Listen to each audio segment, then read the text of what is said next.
I would go ahead and I would shake some troops out into these woods right here. And for some reason, they just want to clump right around here. But now, here we have a couple of brigades that are going to come at our works. And that's where we begin. It's 10:30 a.m. in game, as you can see right here. And we pretty much are just going to jump back into this battle right here, I would say. Civil and lively. Civil and lively, please, gentlemen. We're going to hit the play button. We've got 2 Yankee brigades that are coming up against our breastworks with artillery back in action against them right here. Let's lay these skirmishers down. Open up back there, boys. Oh, gosh, are they still loading? I think they're still loading. John M. Jones's brigade is going to have to come forward. Let's go. Double quick. All right, we've got infantry firing into them now. Let's go, boys. Canister fire. Oh, bam. Ouch, ouch, ouch. Okay, so here comes maybe another brigade. Ooh, boys, they're going to line them up, and they're just going to send them, it looks like. Okay, John M. Jones' brigade's going to come forward. Fine. Fine with me. This is Blanchard's division holding the center right here at the hill. Phil Kearny is going to get aggressive over here with his Yankee troops. Blanchard with about 6,100 fighting men to hold here at the breastworks. Let's go ahead and get him forward on a rally if he can, if he wants to. I was looking in the comments to one of the videos not long ago, and folks were saying that it's a pain in the ass to have to move the generals around in this game. I rather like just popping around the field with the generals. Let's go ahead. DeRosie's brigade. I don't know how to pronounce his name. Somebody wants to correct me on that. Do it. Here we go. Got another brigade here. Got some cav coming here. Bingo. Let's take them back. Skirmishers back. Run. Okay, they're going to run up some cav, dismount it. We're just going to hold the line here. Ready? Stand up. Ruggles is going to stand up. And open fire from the breastworks. You got 2 Union brigades, a third now, Farnsworth. Morrell, Wagner's cavalry, dismounted cavalry. Here we go, boys. They're just going to charge right up the hill at us right here, looks like. Son of a gun.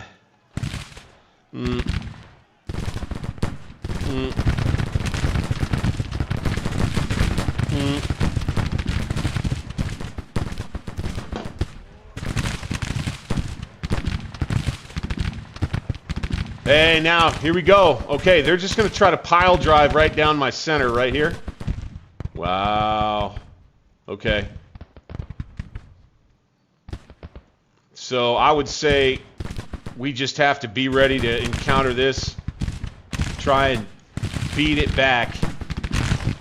And I intend to kind of, these are entire brigades. These are multiple regiments hanging out, you know, holding along the line. I like to kind of keep it spread along the front like they would historically and try not to bunch my line up, thereby incentivizing the AI to bunch their guys up. But you can see they're doing a pretty nice, effective little leapfrog here. It's not exactly authentic, but we can live with it. And you can see here the challenge they face. They have to come up this rise, and then once they get over the rise, they're silhouetted against the sky, out of the woods. We can fire. We've got artillery that's right here with Armistead. Hit them with a little canister fire right there. And we've got Ruggles' brigade that can really lay it in. Ooh, yeah, things are looking good. Back from behind the breastworks in the woods right here. Laying them down, gentlemen. Laying them down. I don't envy these Yankees. The thing I don't understand, the AI is smart enough. I have seen them move by the flank. Go, go, go. I want to believe they can see everything I've got stacked up in the center right here. I want to believe that. Seems like they maybe don't, though.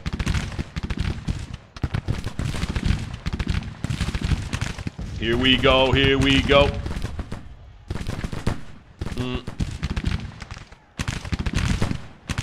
Oh, hits would be... How is it? So is there some mod that you add to the game to do hits with Grand Tactician? I actually kind of looked into that and didn't find any ammo, or find any info that would be helpful.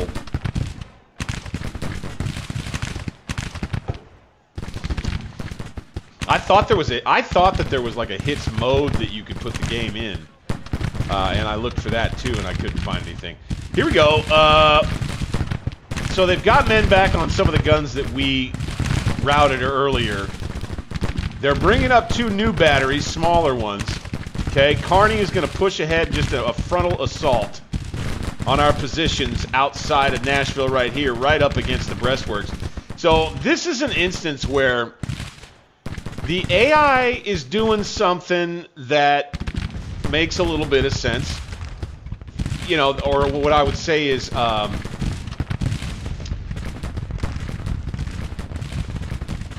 it's like I have breastworks all the way to this road, right? And if you tried to flank, you would be doing it observed the whole time, and you would be vulnerable while you were moving to counterattack. So it doesn't, you know, it's not retarded, it's not stupid to kind of make a nice deep assault attack right up through the center of the enemy's line. The thing I just don't feel like they understand is what I've got in Zollikofer right here. What we're going to do is, again, we're kind of RPing it a little bit right here. And these brigades that are up on the front line will just be assigned to hold the line right here. And if there's a breakthrough, then there's a breakthrough, and we'll just kind of RP it through the rest of the way. This is what I enjoy doing just fine. Even if it ends up costing me the battle, I don't believe it will. We've got the numbers advantage. Now, what will, I think, occur is I'm going to want here. There's no sense in, like, not doing it here. It's to at least put some skirmishers out, and then also take Brown's brigade itself and swing around this way. Bonk. And just make him a part of the line right there. And then you've got Hindeman, who I will keep in place. And now you've got the Yankee assault really on. And all I did, I think I did something to kick this off. I was able to basically, I think, get the AI confident enough to come at me by turning my guns off of fire at will for just a little while. And it, you know, it silenced my guns, and it made, I think, the AI think that it could go ahead and make a push on me. But here you go. They may find things out to the contrary. Our Lorenz rifles down here for behind the breastworks, we're doing pretty good. Ooh, boy. It's flat murder. I think we've got a charge. They got a charge move, that's for sure. Here we go. Fire at these boys. All right, they're going to try to get a little closer. Woo-hoo-hoo-hoo! Golly, what a costly attack for the Yanks here. Is this a Phil Kearney move or what? All right, here comes Brown's brigade on the flank. Another 4, 5, 6 regiments. They'll file into line right at the edge of the woods, and they'll try to start roughing up these Union troops rank by rank as Mansfield's brigade's about ready to take it. This is like a Union mini Pickett's charge almost. Holy smokes. Here he goes. Brown. Yeah, dropping bodies, boys. Let's go. Let's go.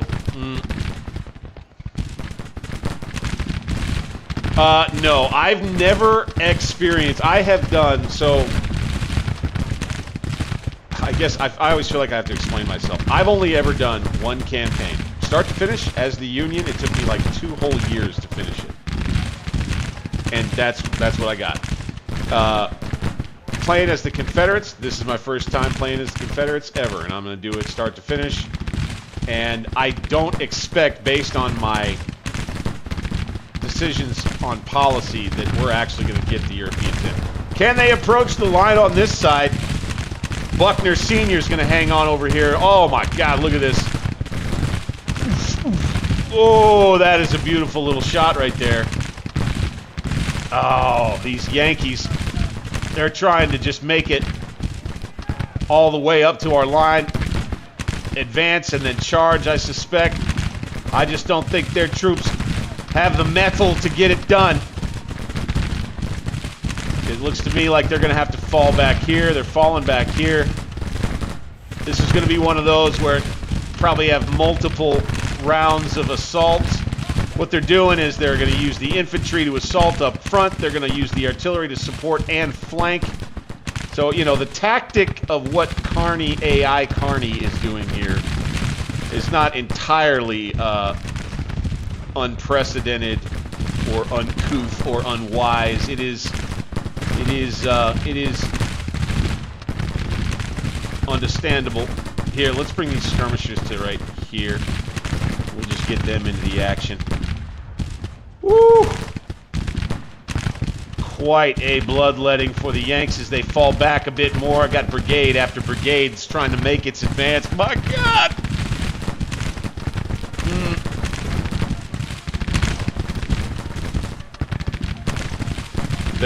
Yes, their ranks are thinning. They're trying to they're protecting themselves now. We're not ready for the counterattack just yet.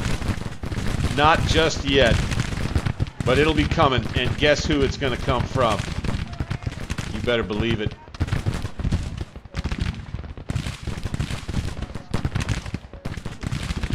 Zollicoffer's division, led by none other than the Rod. The Rod of the Confederacy. Tolliver behind him, and Claiborne behind him. Oh my word, look at this, man.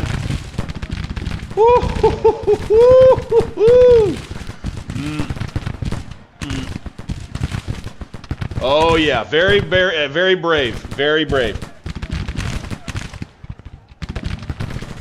This is one where the AI Army commander got orders to come and attack us outside Nashville, I suspect anyway, to try to degrade our readiness for future battle.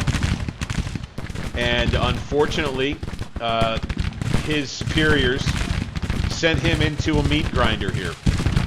And it just kind of is what it is. Although, here we go. John M. Jones' brigade is having a hard time. They're under heavy artillery fire up here.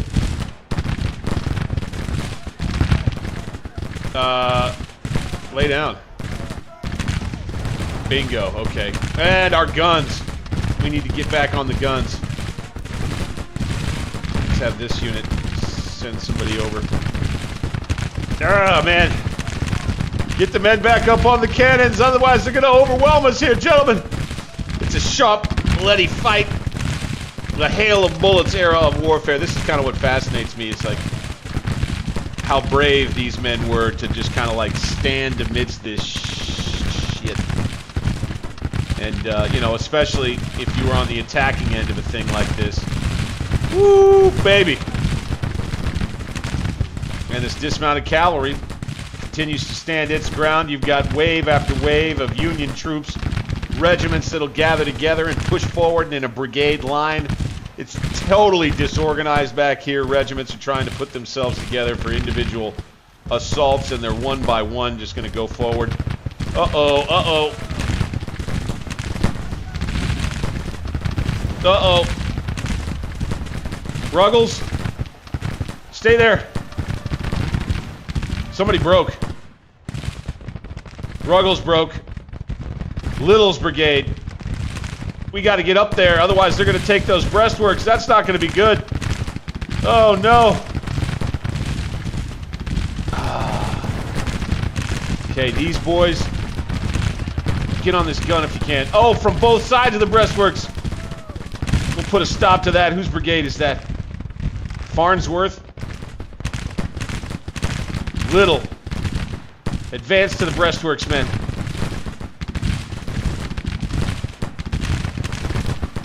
As the Yanks push into the woods, they nearly take that position. Ruggles out on the right. No, Brown.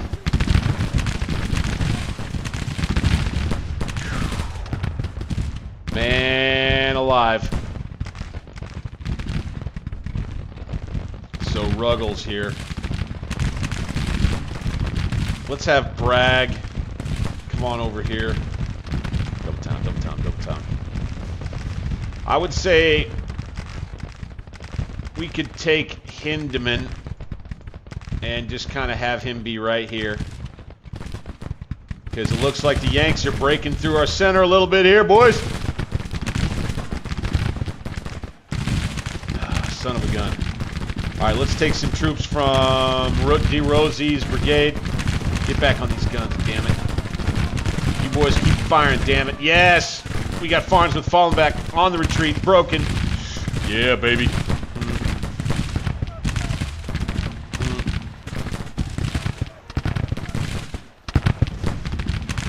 Ruggles to the CSA Gulag. Uh-oh!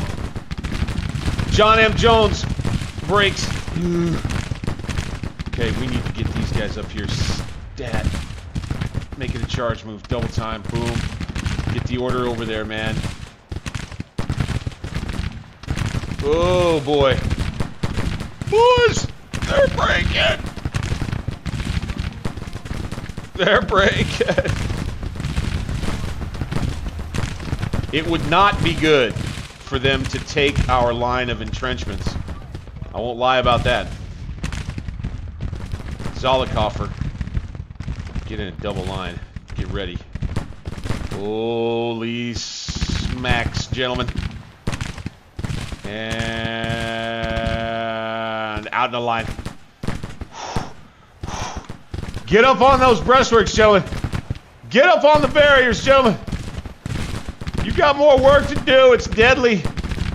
It's bloody. But by God, it will be done. Okay, is Ruggles back? No, those are 60 guys for cannons. So let's have them come over here if they'll do it. Double time, gentlemen. This is Little's brigade. All right, all right, all right. Fresh brigade. Back up on the defensive works. Kearney left to figure things out down here. Holy smokes. Okay, these guns. I need them to come to here. Retreat. These guns, I'm going to consider basically trapped. These troops need to stay here because I believe they still have a brigade out this way. They do have some guns. Ooh, what a freaking mess over here, gentlemen.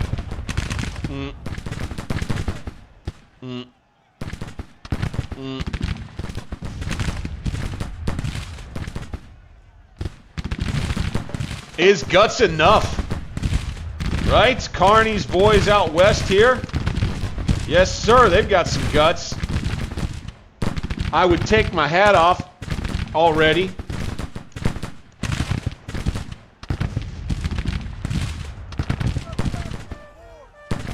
Oh, shit. Lay down. Get an order to engage at long range. Beautiful. Come on forward. Come on forward a little further. Come on forward a little further. I'd love that. Damn it. Get some men on these guns.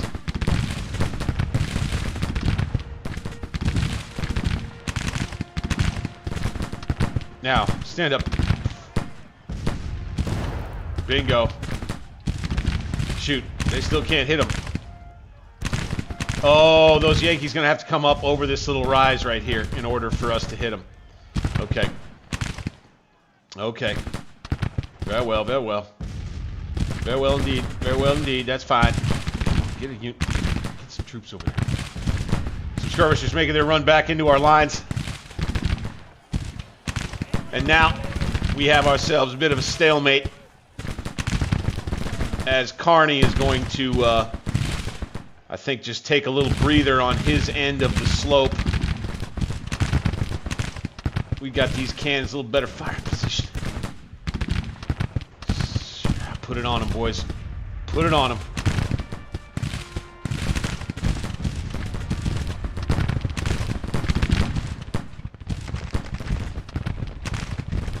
Let's take Bonham here.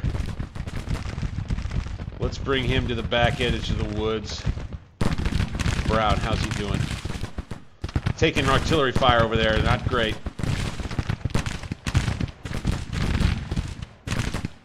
I'll tell you what, Brown on his own initiative is going to come out here and he's going to attack. Go. Advance.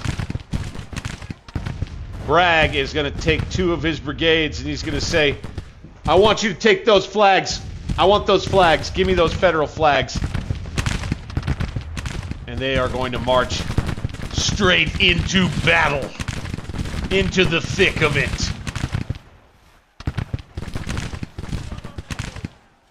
We'll advance with these gentlemen. Right at whoever's brigade that is. Can't tell. Hauk or something. The rebel yell goes up.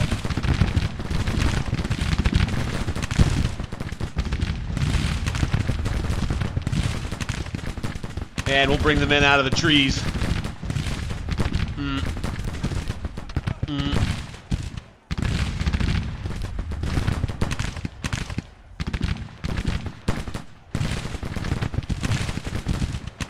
Let's go, gentlemen. Here we come, 2 brigades deep, right at them.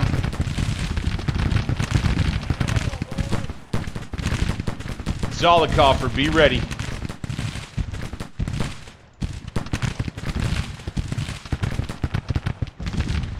This is going to be a nice jab. Gonna just advance steadily out of the woods, gentlemen. Here we go. Yes, these brave Rebs. Rank by rank. What do we got here? Probably 4,000, 5,000 troops. 2,500 or 4,500 troops. Moving out of the woods. Right at them. Advance. Yeah, we'll have to lose some men as we make our advance out here. Well, that's just the fortunes of war, gentlemen. Open fire. As you advance, men, open fire. Yes, boys. Very well indeed. We're going to take some nasty artillery fire out here. Oof. We're a little nervous. Oh, boy. Brown. All right, we're going to get out of here. Gonna open fire. Hindeman. On this end, is going to push forward. Ooh. All right, Kearny's cavalry is breaking. And we're going to have double rank fire here. Fantastic. Hindeman from behind. We're going to put bodies down here in the Union line. Oh, my God. What a terrible, bloody fight for those Yankees. Bragg's little counterattack out of the woods on the flank right here. They're going to come right at us. We'll go right at them, by God.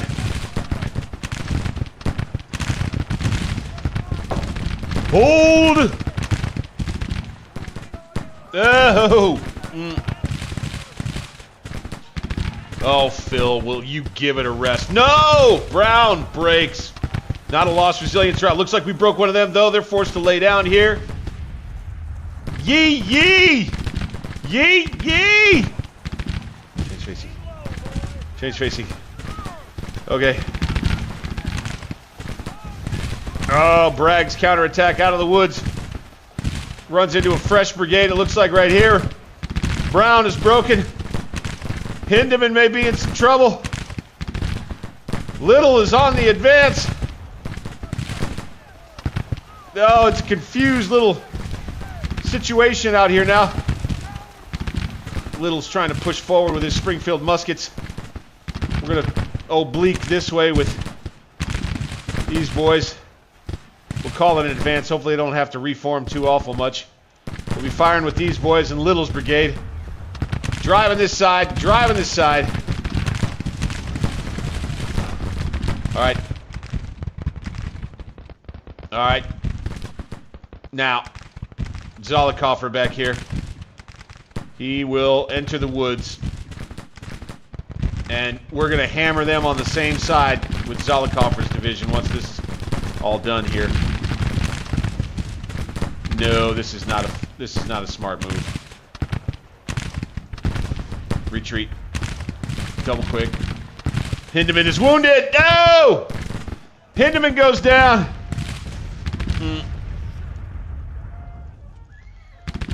No. Okay, there's Brown trying to rally. Can we put some skirmishers out here? No, we're too close to the enemy. All right, let's maybe looking to fall back here before long. Double time back to the cannons. Get back on those guns, gentlemen. Yes, I believe we're making them fall back right here. Excellent. Okay. Let's retreat to there. Double time after they get that order. Good. We're going to continue firing from the breastworks here. It'll be just fine.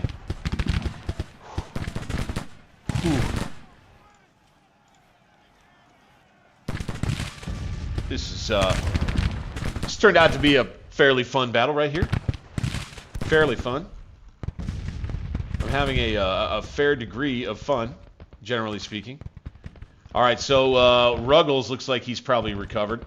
Or John M. Jones. All right. You become a new reserve brigade, Mr. John M. Jones. Bring your regiments forward, sir. We need you. Patton Anderson over here. Oh, that's right. They had taken up. Okay, they can come out of town, and we'll put them back over right here. Take the road, boys. Oh, look at Little's brigade. Hadn't gotten his new orders yet, and you got a Yankee counterattack up. Back up the slope one more time. Who was that? Mansfield. Oh, boys.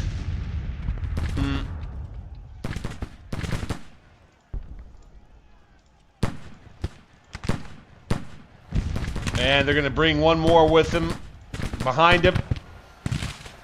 Colonel Lewis Little's brigade is getting charged. And lay down. Open fire. From behind. Now stand up. Charge. Ooh, baby. No, sir. No intimidation here, boys. In a bloody melee out front.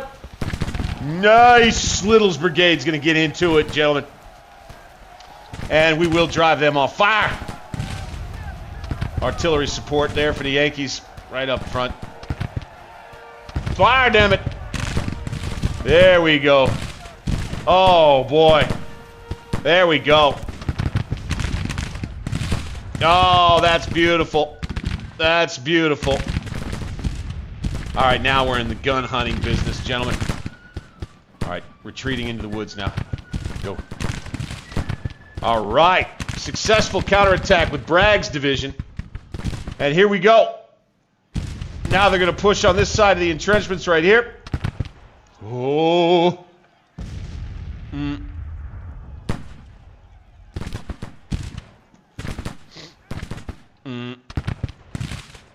Nice little battle here, boys. Turn this into a nice little battle. Something we can tell a story about.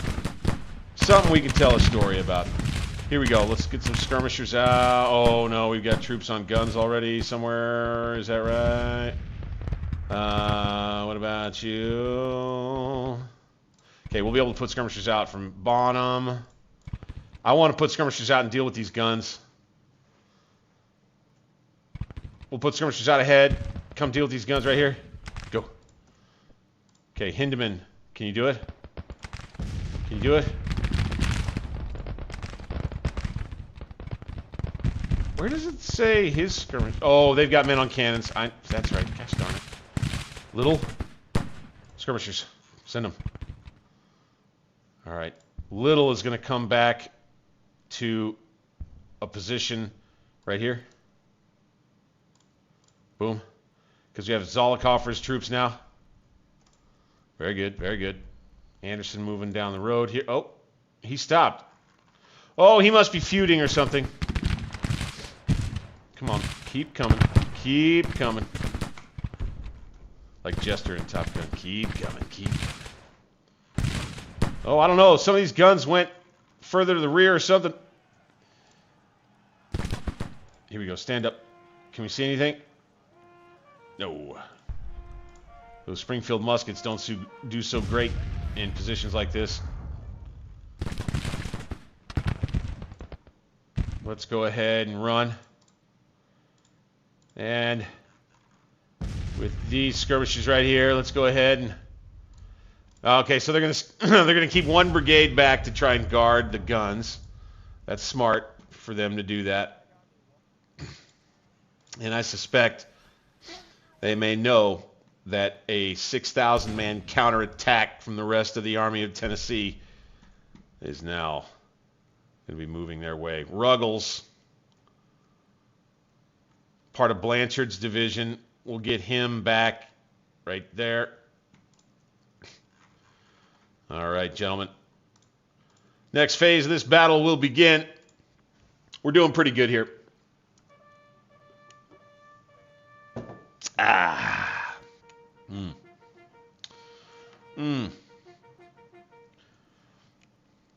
Next phase, this battle will begin. Oh, well, forget about that. Forget about that. Off they go. Off they go. 38 minutes to try to go pick up some public property. So, let's see if we can't have these boys go steal some guns. Once the gun crews run off, which it'll take time for them to do.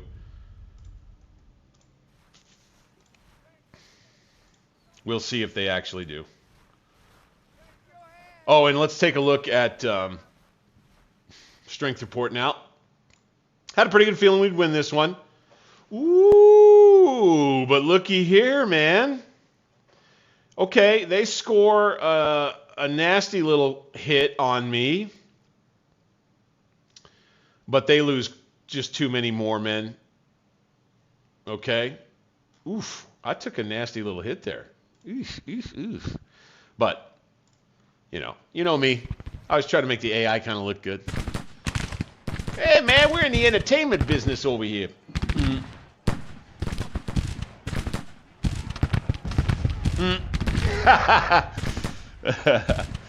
Jerry, that's a good one. I'll call you out for that one. Zollicoffer has fought this battle like he's getting paid by the hour. That's perfect, man.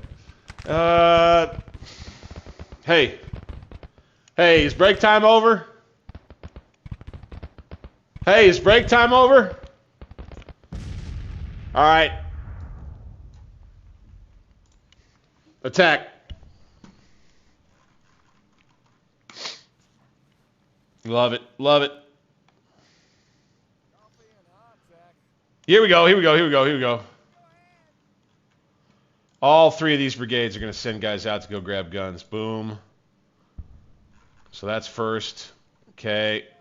Let's go get these guys and scare them away from their guns. Rather, you there. Run. I don't care if you get real tired. Go. Please. And what that'll do, I believe, is scare them away from their cannons. I believe. As they're retreating.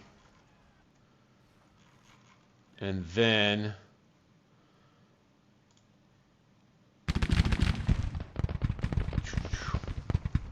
here we go. Okay. We got abandoned guns right there. Bingo. See if we can take those guns before this thing is over. And see if we can grab this one right here. Here we go. There we go. Yeah, buddy.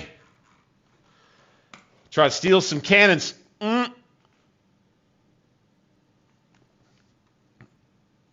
Scoop us them guns. Shoot them. Scoop them. Skirmisher's going to chase them off, gentlemen. Off we go.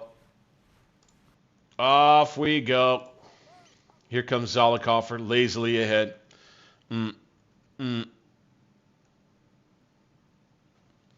Oh, hey, yeah.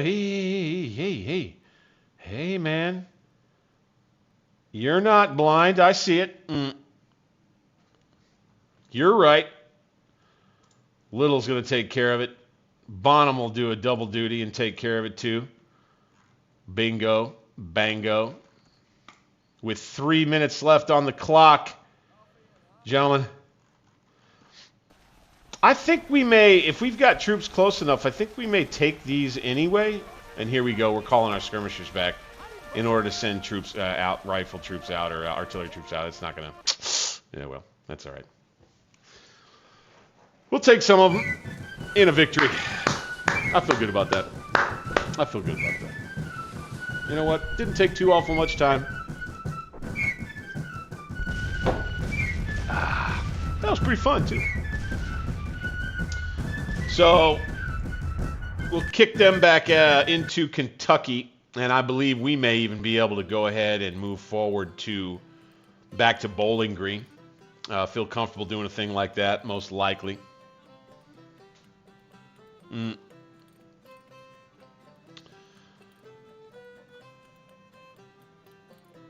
Our military experience rises again. Excellent. Captain Donovan becomes famous. Captain McLemore falls in disgrace. Uh-oh. So those two artillery captains, I guess. We're going to have to look at that. Daggum. Daggum dang. Dang darn. Daggum dang darn. Yes, a glorious victory. The Army of the Ohio, indeed. 2,800 rifles, 16 guns. Captured another 637 enemy soldiers. Let's check that out, by the way.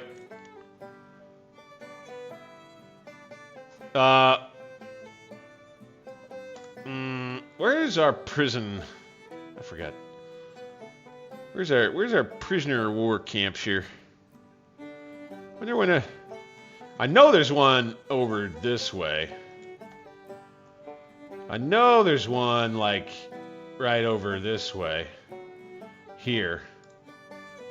All right, so they've got 8,412 of 15,000 prisoners. Okay, very cool. Okay, very cool. We've got plenty of room left in our prison camps, and I'm down. I'm down for that. They were already retreating with the Department of the Ohio and McClellan, it looks like, with 18,000 men, and they pushed south to Nashville. They must have been trying to cover this retreat or this redeployment or something. Tough to tell. I'm going to hit play, and we're gonna let this thing roll. I was getting pretty excited because moving ahead here. Oh, let's not forget. Let's not forget. To the Army of Tennessee we go. All right. Accolades. Okay, we need to look at some of these guys that... who was it that got defamed? One of our artillery captains. Really?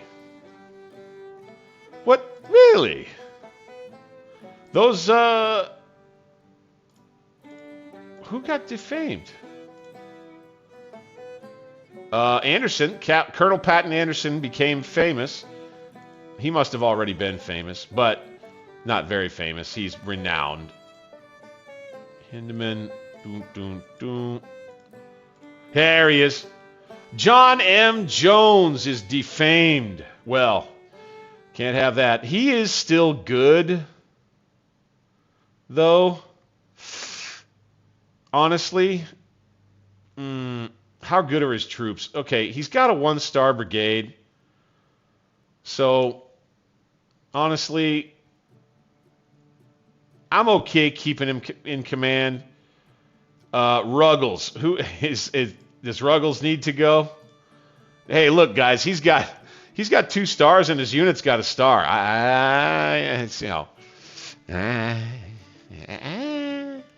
I don't think he warrants getting rid of just yet. If I'm being 100.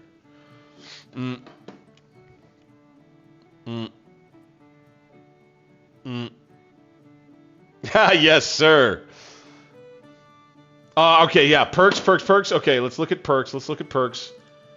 There was some perks.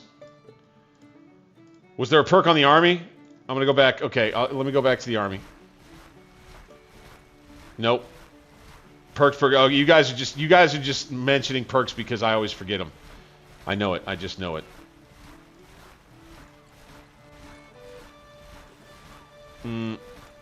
Right in here. I see no perks.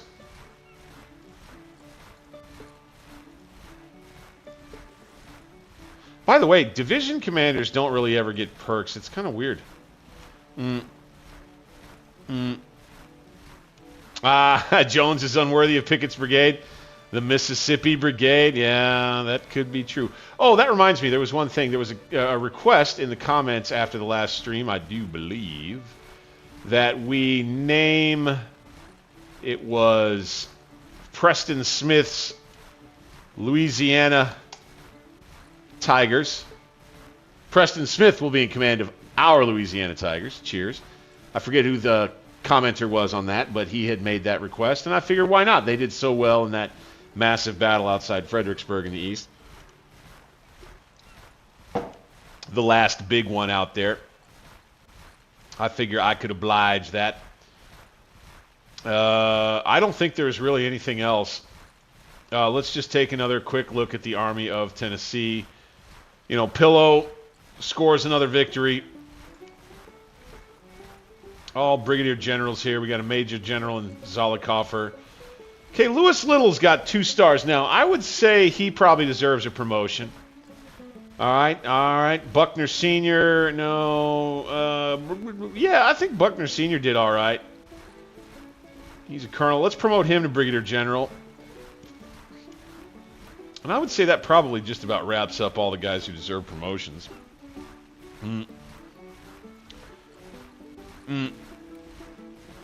Yeah, right, exactly. Ruggles was just standing there. He was just standing there getting just blasted by artillery fire from the right.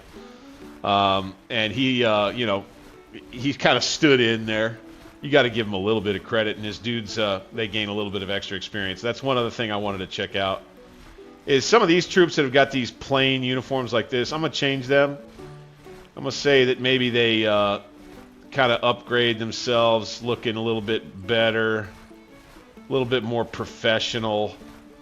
Maybe these guys took some blue uniforms and stuck with the gray pants, right? These boys look solid. The troops all just trying to improve their je ne sais quoi. Let's say this unit, they stole a bunch of Yankee... No, we don't want to do that. We don't want to do that. They stole a bunch of Yankee cloth, and they end up making themselves some blue pants, and they become a blue pants-looking brigade under Claiborne. This is all fine. Little, we say that they've got new dark gray uniforms that came in, and they're looking just a little sharper, about like that. They'll give them some nice pants, the boys out of Tennessee there, and that'll be just fine. Some new uniforms get shipped over to the Army of Tennessee. All right, and we're back. Back to the campaign. Oh, that's right. Oh, yep. One's wounded. You're right. You are right. You remembered, and you are the best. Who the hell was that? Little? No. Shoot. Brown. Was it Brown? I think it was Brown. No. Well, Hindeman. It was Hindeman. Yeah. Hey, Wilson's in. Wilson, good to see you.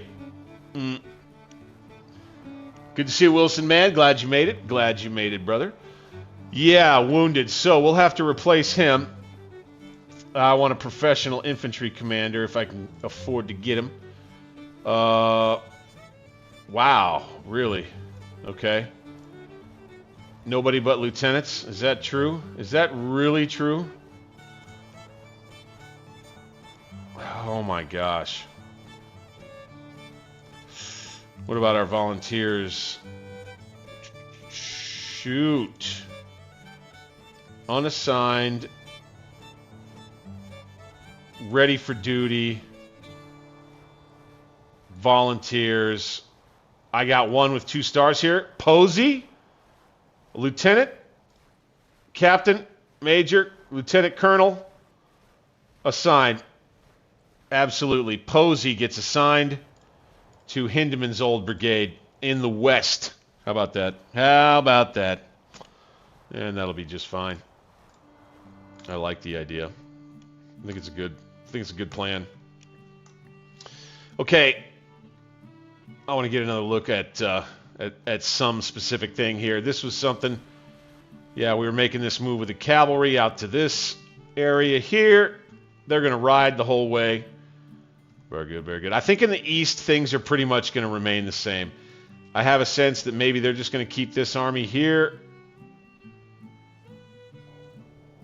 If we move forward, and I'm amazed that we're getting supplies from Wheeling coming down here. That's fantastic. If we move forward to Grafton, I feel like that will wake this army up. So I'm thinking maybe I'm just going to take the army to the northwest, and we'll just retrograde.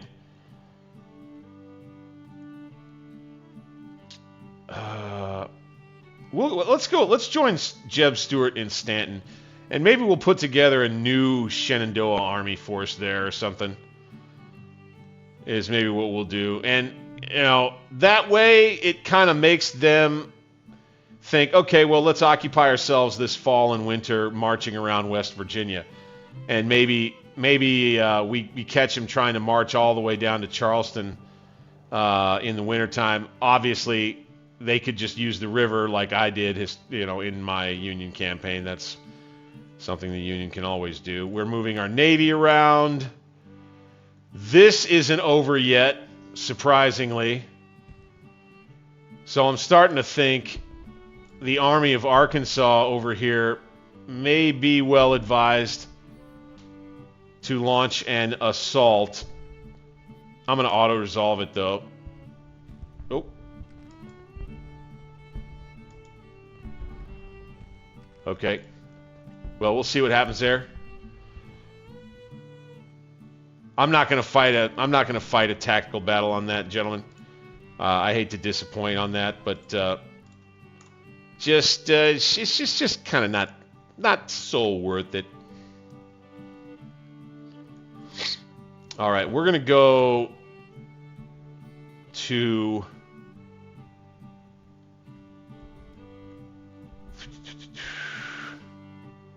tell you what, we're just going to defend right here. Guard supplies for now, the Army of the West. And we'll be in Missouri now, gentlemen. Yes, sir. Front lines. Beautiful. Support's now 56%. I like that. We're in the yellow with Pillow. But, again, we're going to do this. We're going to go with the train. And we're going to go ahead and start filling this one up.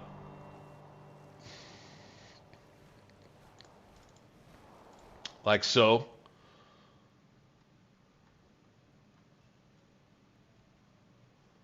Knoxville Defense Force remains strong there.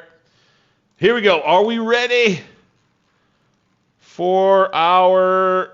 Yes, we are, gentlemen. This is what I was hoping. I could get into this tonight. Ooh, exciting. Let's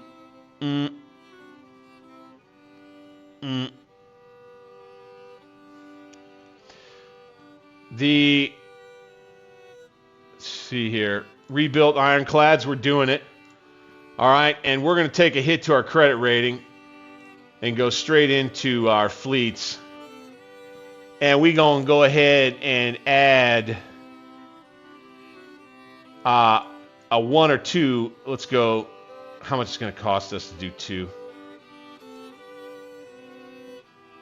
Building cost 566. Ooh, that's not much. We could do 3 of them. All right, they take wood, which we got a ton of, iron. Okay, this is where it's going to be expensive, is they're going to suck up a whole bunch of iron supply. We got the machine parts. I don't know how naval artillery is different than regular artillery. Maybe that's the stuff that takes steel, or one of the things. Coal, no problem. Provisions and ammo, maybe a problem, but we're going to build 3 of them. And it looks like the James River Squadron is going to get a perk. Bingo. 3 new casemate Rams. We're going to have the Atlanta, the Arkansas, and the Albemarle. It's going to take a while to build all 3 of them. We've got a perk with the James River Squadron, and I think I am going to give them. Ooh. What are we going to do? What are we going to do, boys? Perkalicious Death. No. Sea Raiders. Allows blockading trading nodes. Import price. Yeah. That's one we want to do with a different unit. Amphibious attack. Blockade busters. Yep, that's the one. Okay. Fighting efficiency against blockading fleets plus 10%. And blockade efficiency within ports in this fleet's radius is minus 10. So yeah, boom. That's going to be our blockade busting force right there. We're going to have the Patrick Henry, these 3 support ships. We're going to have a few more. Put them all together in the James River Squadron, and we're going to go ram down the James River. And we're going to try to drive them as far back as we can and open up trade again for these. And we may try to run all the way up here if we can do it with those casemate ironclad Rams. We'll see if we can make it happen. Here we go. On the move with the Army of Tennessee. Going to head north to Bowling Green. And we're going to set up a defense there. I don't think we're going to get to Louisville before winter. Maybe there's an opportunity. I just doubt it. Still not resolved over here. We're going to have to stop, looks like. I'd love to take this depot. Here we go. Raiding with the 1st Indian Cav up here. Now good. Our Indians are back at work, gentlemen. Back at work.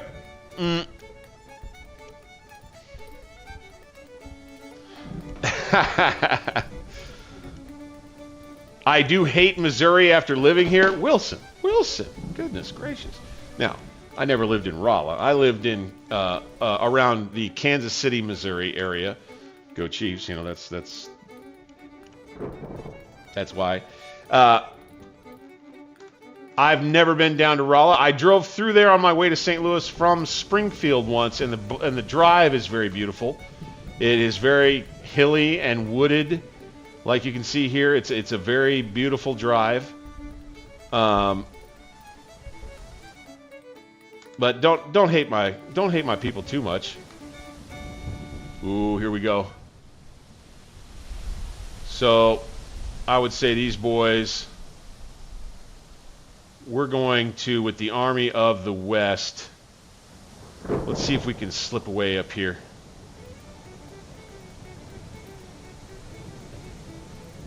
Stay on defensive stance. The Pony Express closed the transcontinental mail service over. Telegraph replaces riders. Yeah, okay. A little history right here. The Pony Express that started operating on April 3, 1860 between Missouri and California has now ceased operations and is closing down. The service during its 18 months of operations reduced the time for messages to be delivered between the Atlantic and Pacific coasts by about 10 days. Heavily funded by government subsidies, the service eventually ended up being a financial failure, with $200,000 lost and grossing only about $90,000. So, bummer.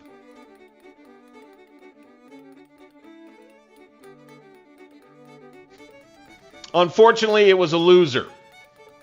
A noble endeavor, but a loser. Okay, there goes the Army of the Ohio. Good riddance. Here we come, back in defensive, right there at Bowling Green. And we'll just reset it right there. No problem. I like doing that. Don't have a problem with it at all. Stewart gets into the valley. Army Northwest getting set there to join him. Probably have ourselves a nice little stalemate out here. Work our way through the rest of October. Let's get in the chat. See what's going on, guys. See what's going on with everybody here. Hey!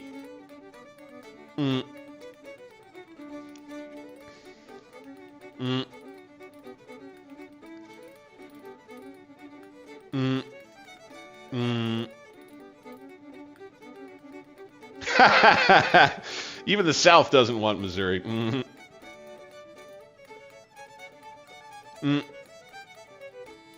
Oh, which is the better? Okay, there's a question from Phil McCracken. Phil, are you on the silly sauce again tonight, Phil? You are a bold man. I respect that, sir. I've lived on both sides of the state line in the Kansas City metro. I am from up here. I lived kind of over here for a while. And then I went to college kind of over here. Here we go. We're going to be able to slip away here, I think, which is what we want to do. We're going to get past this army. Oh, this is beautiful, man. We just need to shake this group of troops here. They're being stubborn. I think we might have to fight this. We're in the orange. Oh, readiness may not be high enough. I don't know. Should we do it? Should we do it?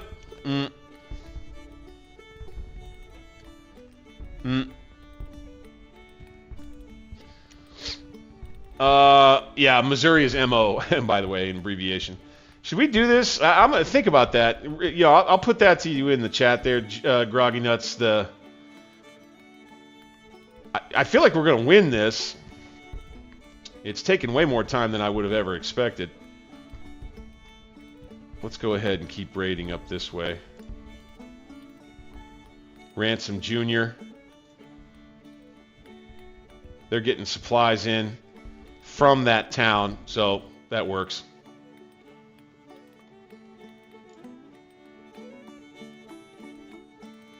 Good.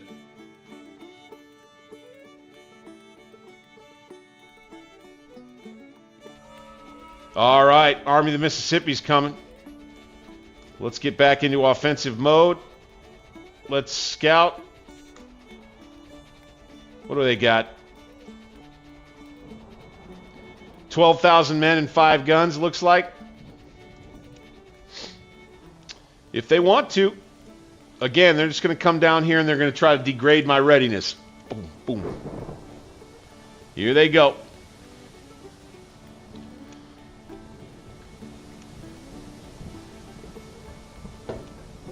I'd rather fight this one. Be honest with you. If there's going to be a battle, I'd rather fight it here.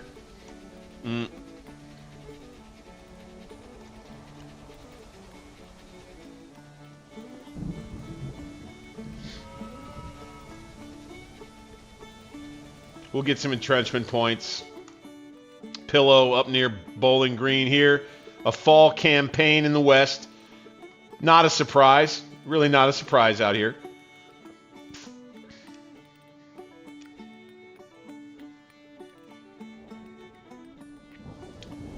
And we may seal club them over there in Missouri. Maybe after we get done with whatever this turns into.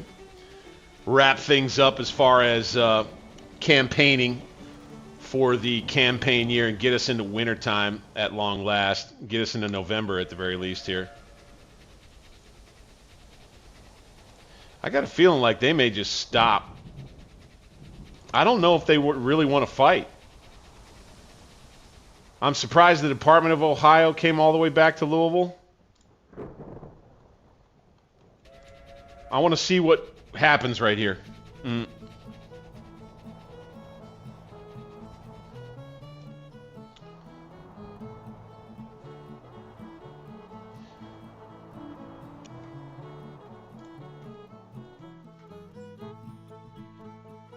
I think I'll just wait for that battle to come up. And then going around, Helica had a good one. Helic, I saw you. Checking perks with our fleets wherever we have them. Okay, no. We need to reset this patrol, though.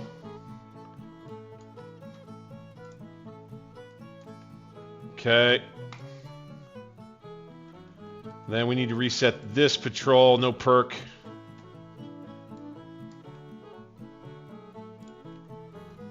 They'll patrol out southeast of Nolens. And it looks like we're going to give these guys the slip. They'll take the depot. We will raid.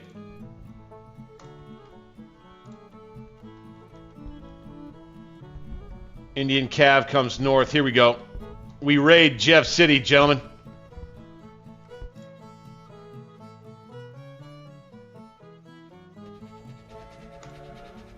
Yeah, they seem to just be kind of, you know, thinking again about what they're doing right there, is what it seems like to me anyway. I'm not sure I want to do that. Were we ready for... Okay, we did market reform. Done, done, and done. Another round of trade deals would be fine with me. Where's our finances, our subsidies, and all these things? Let's bring these subsidies down just a scotch. Boom. See, we're still losing money on tariffs. I mean, I feel like... Ah, damn it, our deficit is just keeps going up and up. We need that print notes 2 to happen. We're 10 days away, 11 days away. Push it through, Congress. Push it through, man. We need it. The Confederate politicians down here in Richmond getting a lot of pressure to get that done. By God. Oh, and by the way, look back in the project. See how much progress. Yeah, we're started from fresh after the rebuilt ironclads. Good deal. And then the other thing was to look at...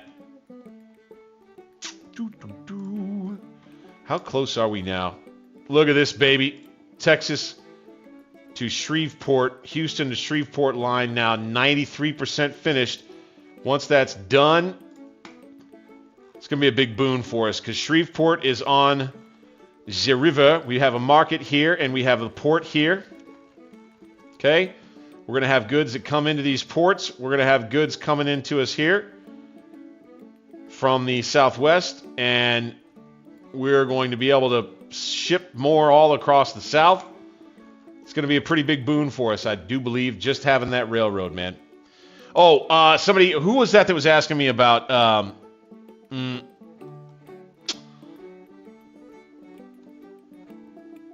the upgrading using industry subsidies?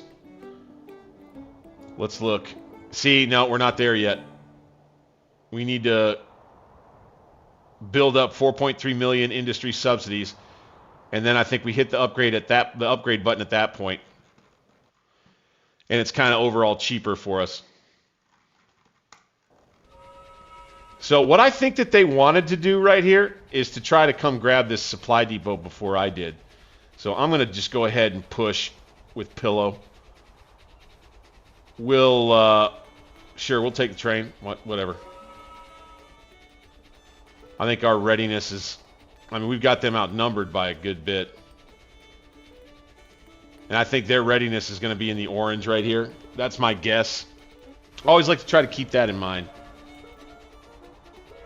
How much readiness do you think they have?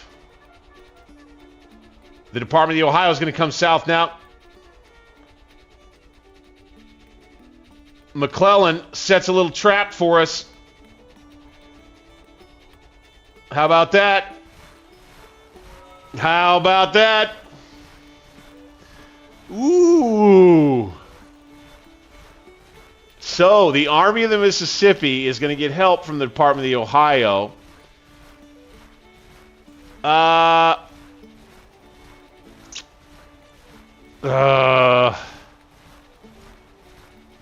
don't like it. I think the AI did a good job on that. I think Pillow is going to choose to withdraw. He's got the cavalry advantage here. We'll give up the depot. We'll burn it. Burn it before they can use it. I can't remember if I built it or if they built it. So the campaign will continue. The Yanks will move back into Bowling Green, and McClellan will have...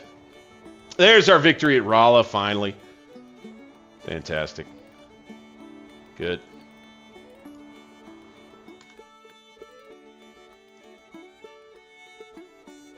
We're going to come back to here, and they're just going to follow us, it looks like.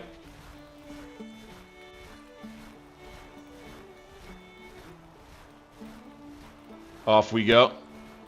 Oh, beautiful. And we're going to have a little weather to cover the pullback.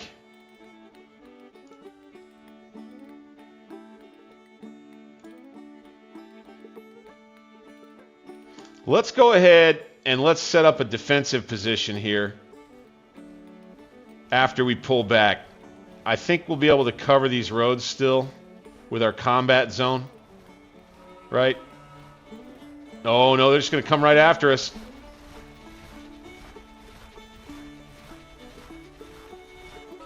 They're just going to come right after us. Come on, boys. Come on, boys. At 3 in the morning. Department of the Ohio is going to head straight south toward Nashville. Ooh, no, they're going to jump off of the train. All right. Let's get into defensive. We'll stay scouting. And the campaign moves back southwest of Bowling Green now as Pillow tries to give these boys the slip. Try to find a little bit better terrain to have a battle. Pillow's going to pull back again. He did that on his own that time. I didn't do it for him that time. Interesting little campaign across southern Kentucky right here. McClellan, boy, he might earn some accolades for this. We're not going to remove Pillow from command for what's going on right here, but I'll tell you what, he got outfoxed a little bit over here. I got outfoxed by the AI a little bit over here. This is what they do. They are jab, and then they'll put a guy out. That's what they do. All right, we got him into the field marching. Okay, all right. Let's go take a look at Missouri real quick. All right. I think that their army out here ceased to be. Oh no, is the screen off center again? No. But my game is kind of. Why is that? I don't know. Maybe that's always been that way. I don't know. Okay, maybe they just ran off real fast. Hard to say.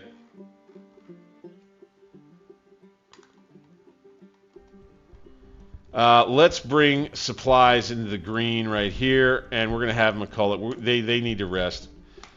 He has low readiness, and he will not be able to move.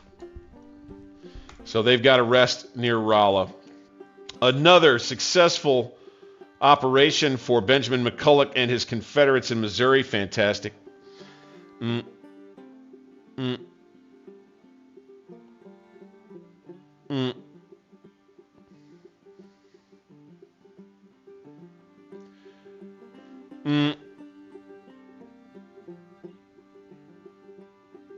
Yeah, well, I would say I'm not sure I'd call it getting his butt kicked as much as I would say he's redeploying.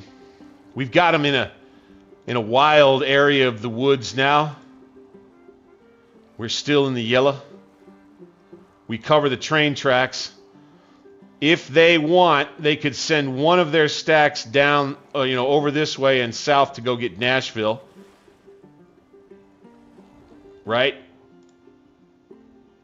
I'm not against them going ahead and do that. We've got plenty of ammunition in this army. Enough for one big battle, for sure. 39 guns. siege train, foot cavalry, and flying column.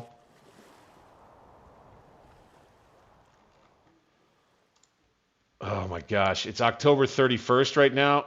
If we did something crazy,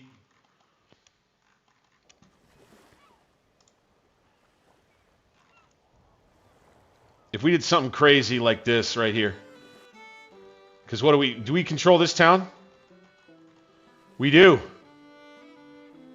Hopkinsville. All right, boom. Pillow is going to take the army. We're going to march into central Tennessee right here. Let's go. Or central Kentucky, rather. We're going to get on their flank, around behind them a little bit further, and I may even bring it around and kind of march up this way-ish. And I'd like to see if I can stretch out one of their wings away from the other. Get off of this railroad. If they want to come down here with one of their wings, that's fine with me. I'll double back and I'll hit the other one. The campaign in Kentucky. The fall campaign in Kentucky. As we get into the cold November month.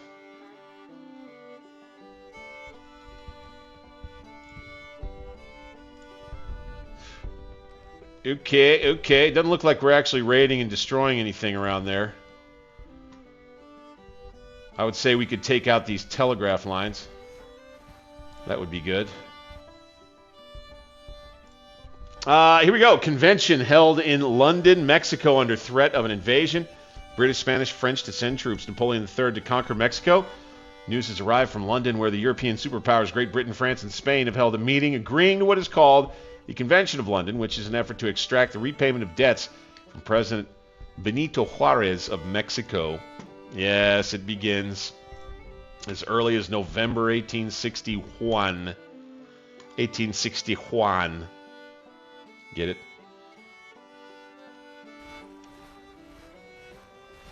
Could have stolen a march and forced that one, but yeah, it's all right. Knoxville Defense now has their 2,900 troops. They're pretty much defensive in the Cumberland Gap right here, I got to be honest. But sending them across the border to London, Kentucky on a forced march might draw a little bit of attention. Say they got their orders. Kentucky campaign continues. Pillow is going to make his move.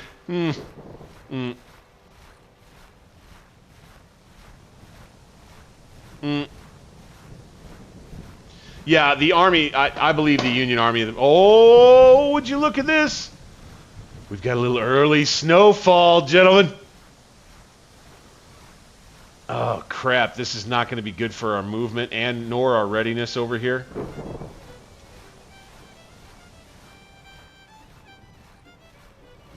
Shoot. I might have to cancel this flanking march. I think I have to. I'm afraid the weather is just not going to cooperate. I think we have to cancel this part. I think we got to wait. We'll keep the move. And we'll encamp in the woods there for just a little while longer. We'll see if maybe this attracts something over this way. Still got nothing in the east. But a bunch of men on furlough into the yellow right here. Looking pretty good. Now, I want to right now look. I just want to see how fast. Okay, 3%, and it's been a few days, right? So it'll take until very beginning of 1862 to build those 3 ironclads. Having those will be huge. Very huge. I think I'll have 1 ironclad that's assigned to help bust this blockade. And then I'll have another ironclad with its support ships that join up with the James River Squadron. What I'll probably do is launch out of Savannah over here. Send the ironclad up the coast and then attack. I'm guessing that'll have to happen in several streams from now. I always like for these things to move along more quickly, but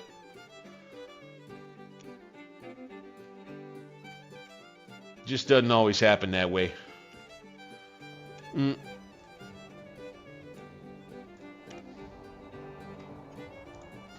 Jump back into the chat.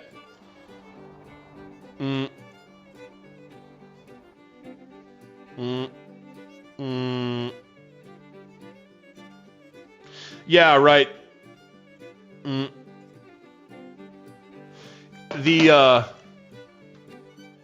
kind of getting into 1862 with diplomacy policy, like that's going to be the thing. Is like I'm probably going to want to get into impressment and maybe even then government funding too.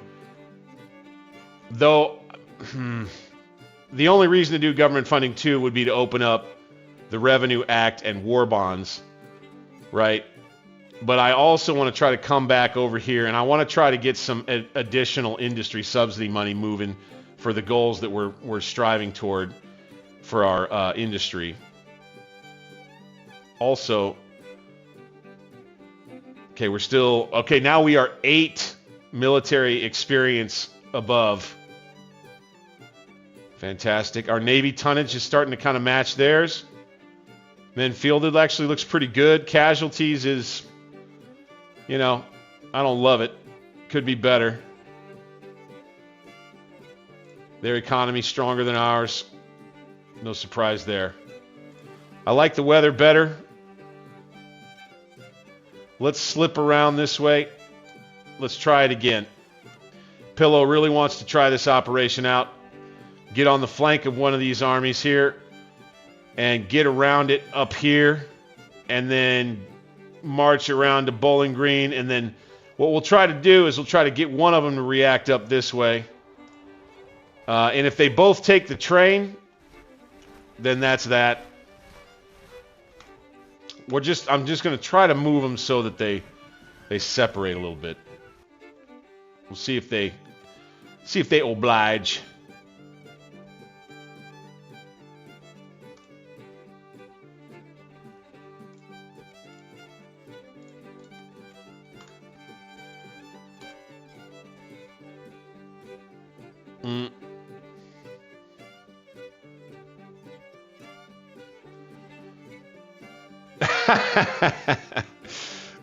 Yeah.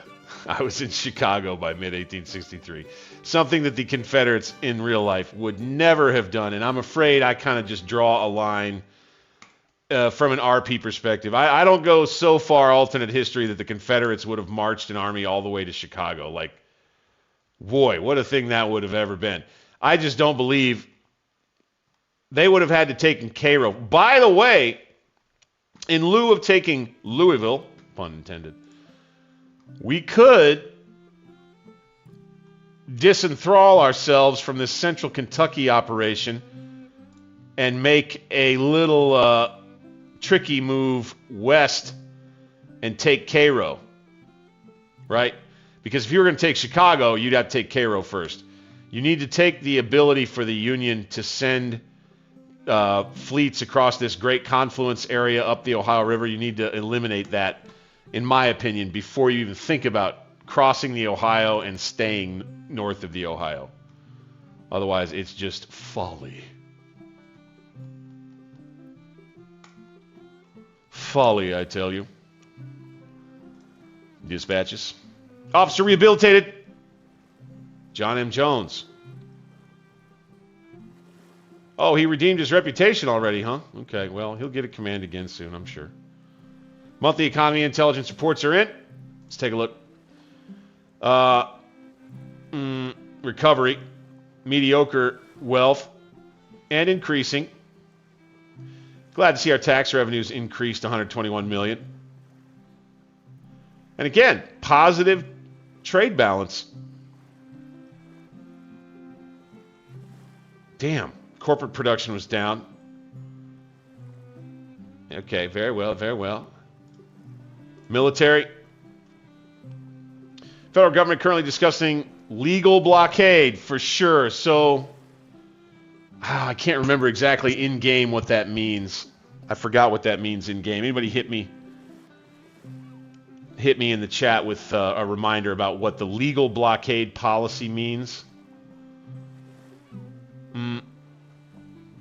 Okay. 650 men and 3 brigades. That sounds like 3 small cavalry units with 4 new ships. Well, I would say the federal war effort is on the backswing right now. But it does say they are carrying out offensive operations. I guess they kind of have no choice but to do that. All right, here in the Shenandoah, Jeb. We're going to come on up first to here. Army Northwest is going to follow him. Right to there. Take back a little territory. That Shenandoah Valley region is just going to be probably back and forth, back and forth. It's one of them things, man. One of them things. Want a position for the perfect battle. Here with Pilla. We got plenty of provision, plenty of forage, plenty of ammunition for one big battle out here in the West. One more major effort.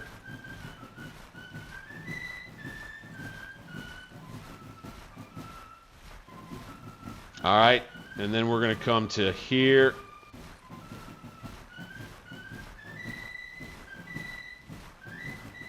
We're going to camp overnight. Very good, very good. Very good. Now this fleet right here, they don't have a fort. They don't have a fort up here, so we're going to come north to our fort for starters. And then this fleet's going to end up doing a little patrolling. We've got our timberclads and some other good ships here. Solid fleet.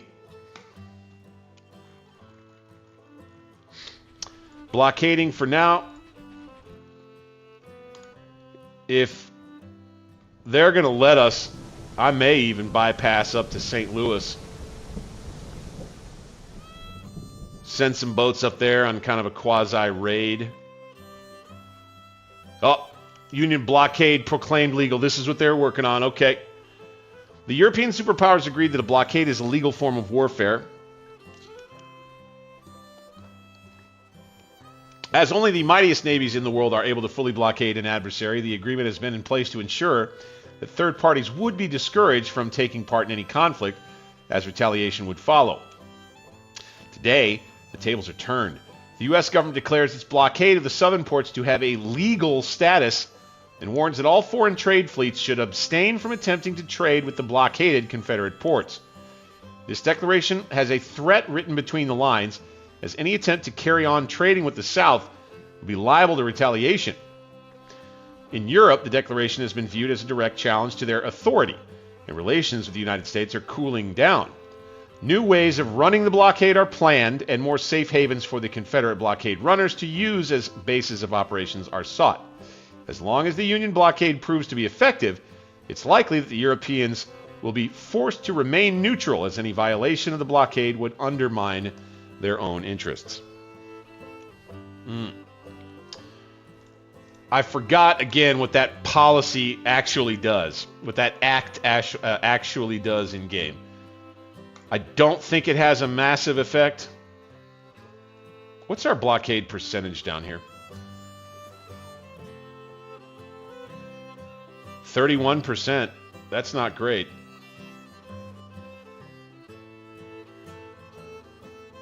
Yeah, all up and down here. Okay. The Gulf Blockading Squadron with 11 ships. So what would we have? Okay, Anderson.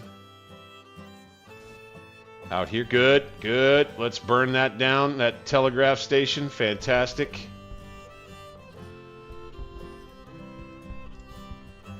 They're trying to build one here or repair it? I'm not sure. Oh, we raided down that telegraph station. Good. So, Ransom Jr. now.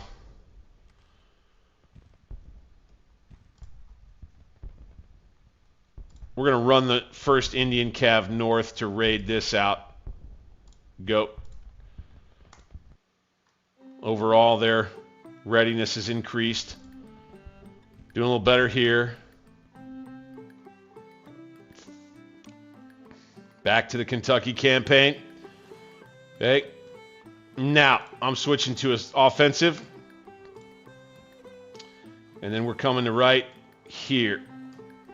We're going to try to slip around the northern flank of these Yanks. Okay. Not running low on anything just yet.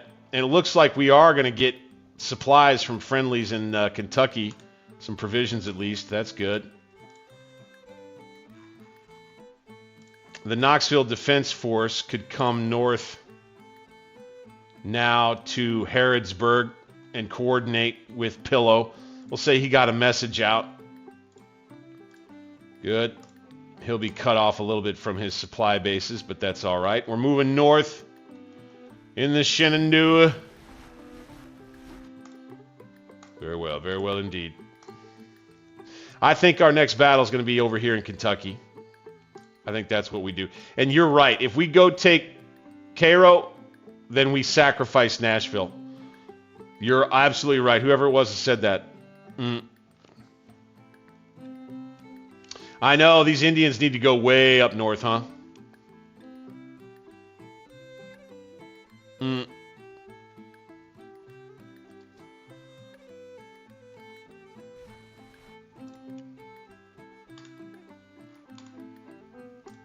All right, gentlemen. I do believe, yeah, something out here in Kentucky is what's going to happen next. Okay, we're on the attack now. I just didn't like getting jumped by McClellan's troops over here. I'll tell you that. We'll see if we come in contact.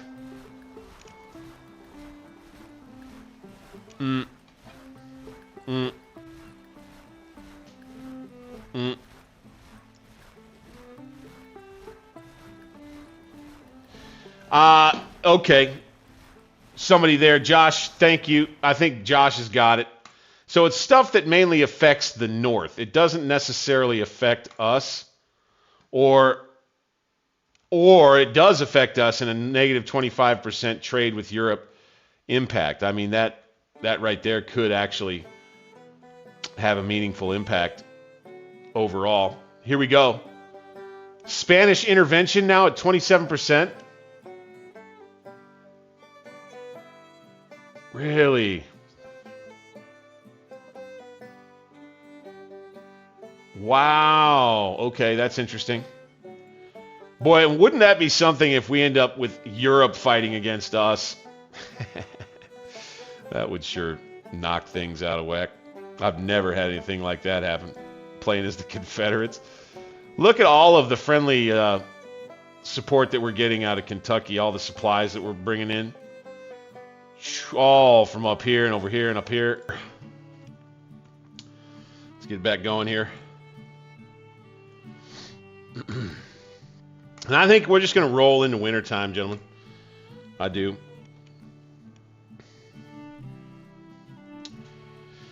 Yes, Helica is educating some of the folks in the chat about the decision we made on filibustering in Nicaragua and Cuba. We did not make Spain very happy doing that. And so now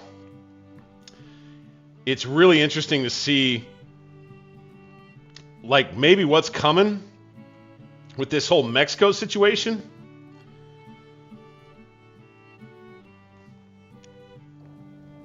Look here. You've got a Mexican depot. Huh.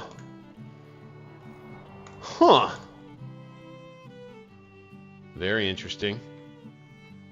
So we'll have to rely on a lot of the stuff. It's good that we were building this railroad out here, guys. That's what I'll say about that.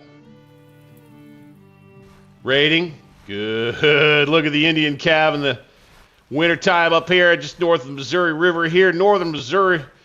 Building damaged out here. Very good. That telegraph line, they'll be going down now. Okay, we need to bring... Ha! Ha!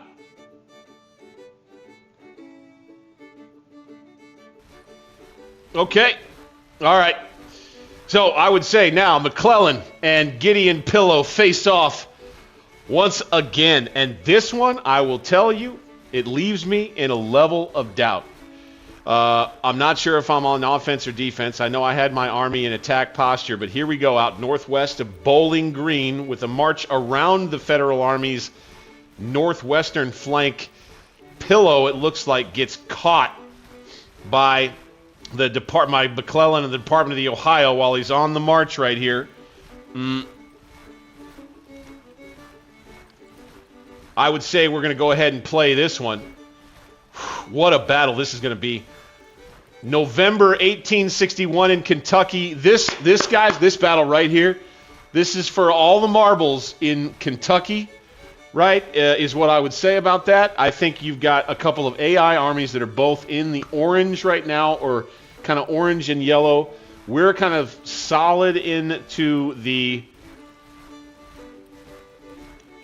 yellow, as you can see here. It could be a real bloody one if we're on defense. We may have to figure some things out.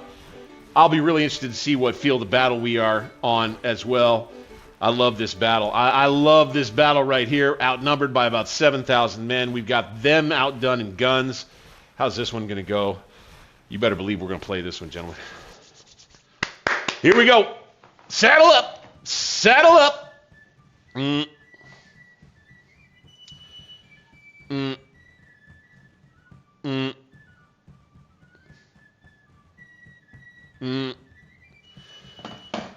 Yeah, I think we need to. It's going to be a meeting engagement. I think we got a meeting engagement here. We've got them outdone in cavalry.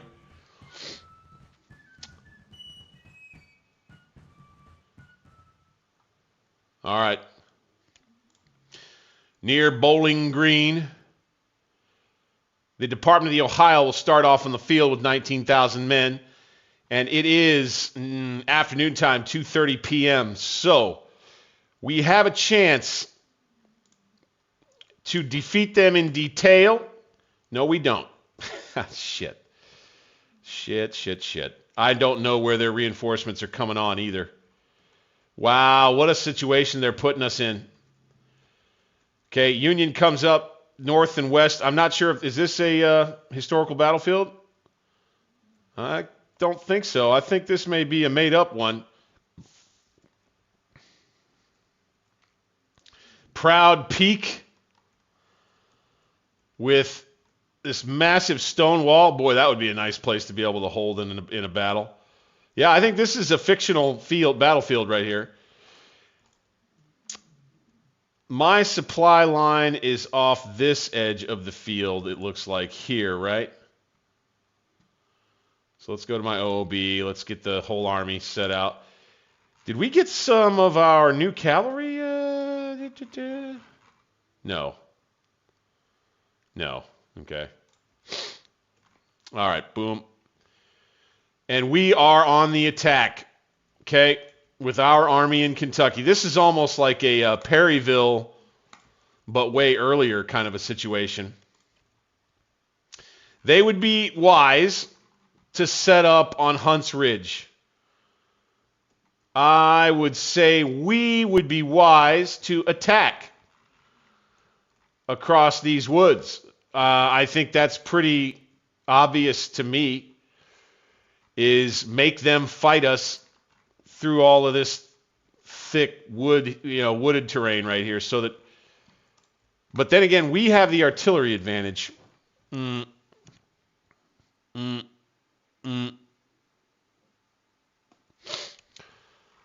I think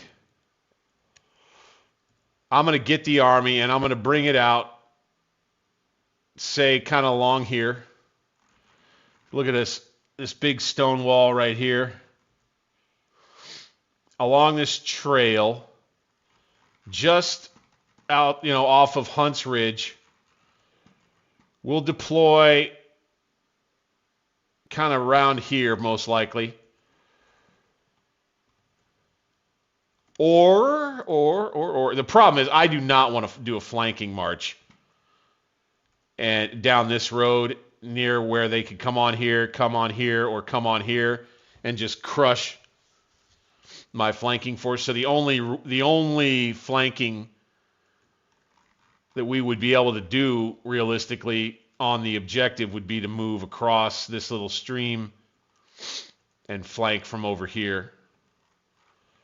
Otherwise, I think it's pretty cut and dry. I think we're going to have a battle that stretches across this wooded terrain. Generally here in November. Wow, what is this? What is this going to yield, gentlemen? We need to get everybody out, ready to roll. So Blanchard, boom, Zollicoffer, Bragg,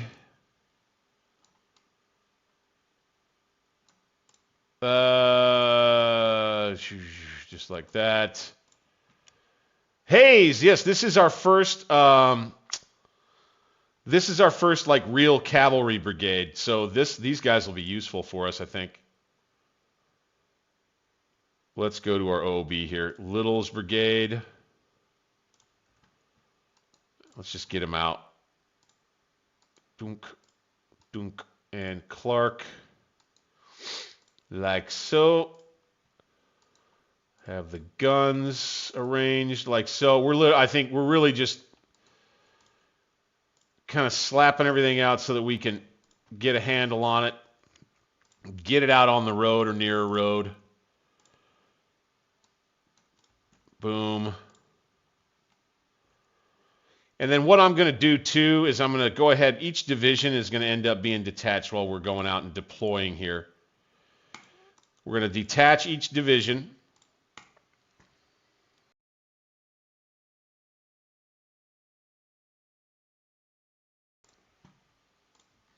And I might recommend, by the way, that you do that. I think regularly is to just go ahead and detach your divisions. That way, when you do things like I do, which is have a little force that's attached directly to Pillow, that you could move Pillow like you would move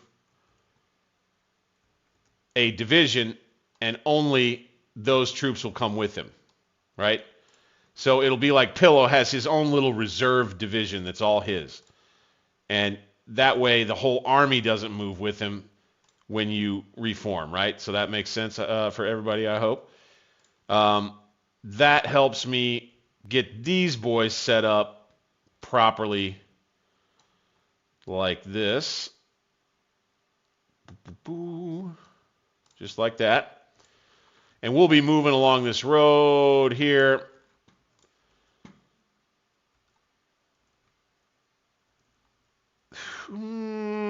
Yeah, no, we need to move up this way for sure. Mm. Mm. Mm. Mm.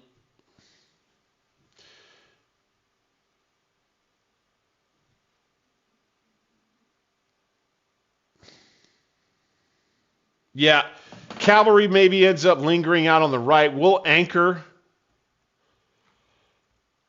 I mean, go to the east edge of the map and just kind of attack from over here. So what I may do is kind of a combination. What I may do is I may come through here into this area, and this will be the area where the army concentrates. Look, there's a nice little piece of high ground here with some wooded terrain. We've got a little stream here that helps kind of flank us, and nothing but deep wilderness over here. If I can claim, again, at least get out to that crossroad and this one too, and also this one. If I could at least claim this road here with the army, I could set something up where I move more of it out this way and then part of it forward in the woods. Kind of a distraction, and then a hammer. Maybe what ends up happening there. But again, we're just going to deploy out on the road like so. We're going to push play. We're going to get this thing going. Zollicoffer first to get orders. right here. And we're just going to kind of move into town. Don't worry about cover. Let's go right there.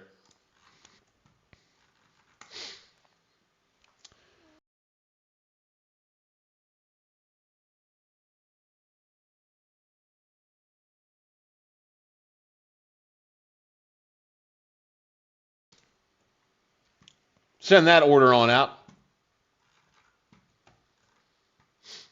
Okay, we'll get them on the move. Blanchard will be next. His division did well in the last battle. All right, they will end up right here.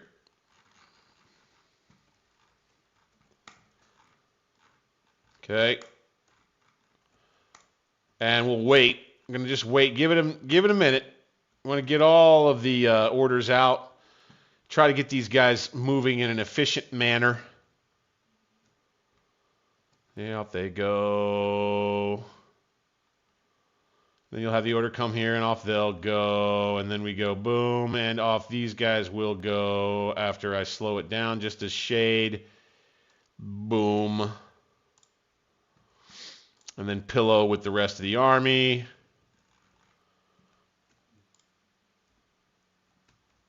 Is going to let Bragg get going. And Pillow and the rest of the army will likely come to like here for now. We shall see.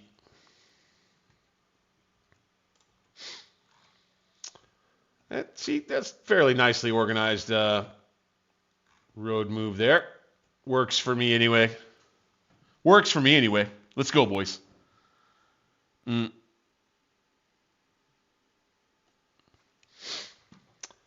Yeah, we're not going to have enough time to crush McClellan. I really don't believe it. I think we're going to have to do a set piece. We're going to have to worry about our right flank. It would be really neat. See, this is where I'm thinking we need to hold along this stone wall with part of the army. We treat this as our right flank right here on this stream. Okay? And then, because they're going to have their reinforcements coming on from somewhere over here. Right? Boom, boom, boom. I believe that anyway. And so establishing an anchored position on this stone wall right here, I think, is going to be helpful with artillery. That may be where our artillery support can weigh the heaviest, potentially.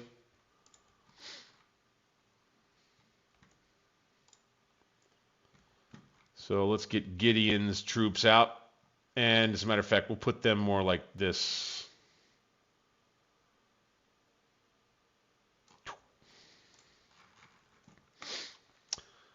Just get everybody on the move here, gentlemen.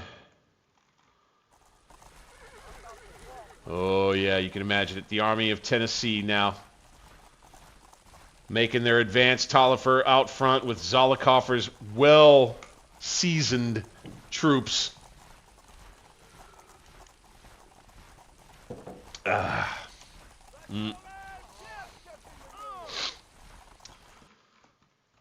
Hayes, scouts. Yes, that is correct. Bingo. Scouts go out with Hayes. I'm going to actually order him to move here. And first thing, stop. And we'll stop him.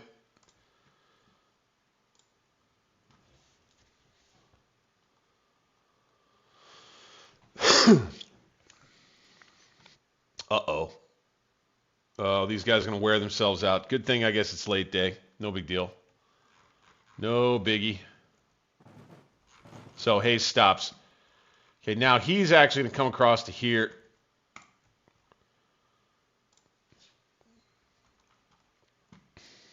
Eventually he'll push forward to here. And I want to just kind of keep an eye out on the right. We'll spot where, I mean, they're bound to be around here somewhere.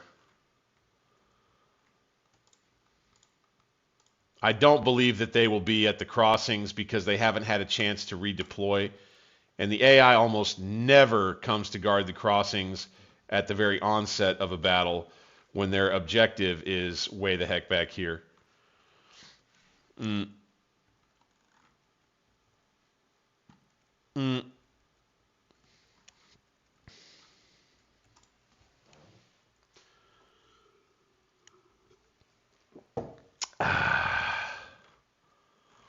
We'll see what we get. Here come Hayes and Clark. Cavalry ends up going out in front a lot of the time anyway. Okay, Hayes is now going to move to these woods. We're going to get an eye out over the, if they've got something waiting here, I'd like to be able to see it. Let's get everybody else on the move. Make sure all the artillery is on the move. And look at this. Pillow is going to get a nice cut ahead of everybody. Fantastic. Fantastic.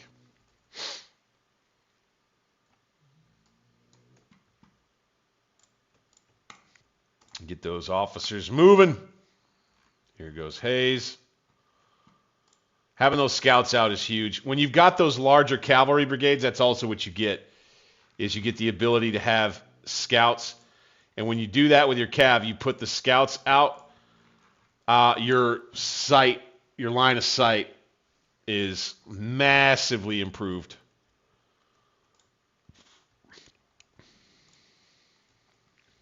In that cavalry unit, you're right. I mean, they've just got mixed cavalry weapons, and so, for whatever that's worth. But they could tip the balance of this whole thing.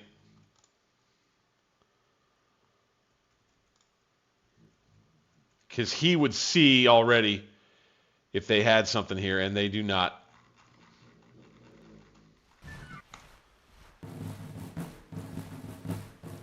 This ragtag crew of fighting men and boys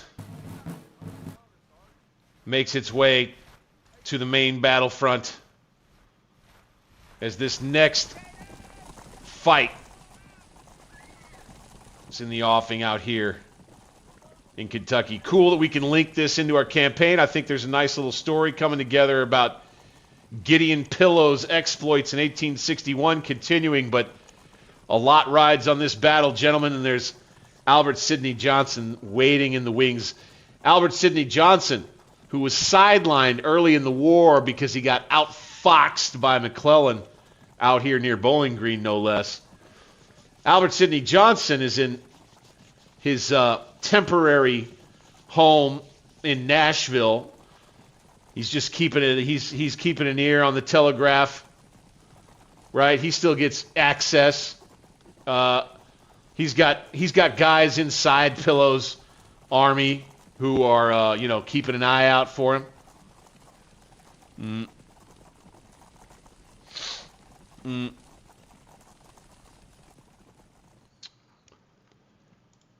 Not as much day left as you would think. It's November.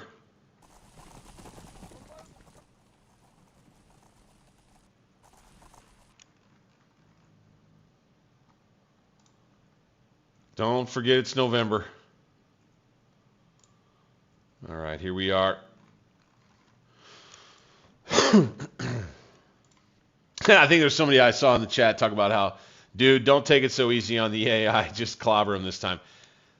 I'll take it a little easy on the AI to try to reproduce a neat Civil War battle. But I'm going to tell you right now, I would like it if the AI would take it easy on me, this battle. They outnumber me by almost a whole division-sized force, so as long as we're able to actually outposition them, what I will do is I won't this time because it'll just work out that way.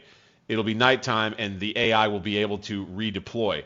It'll be a little bit of a quandary where exactly they might redeploy at. It is McClellan. He's not got a lot of initiative, I don't think.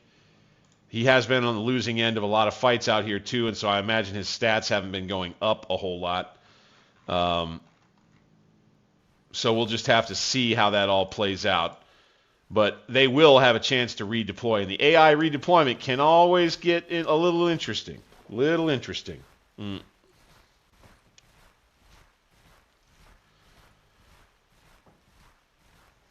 Mm.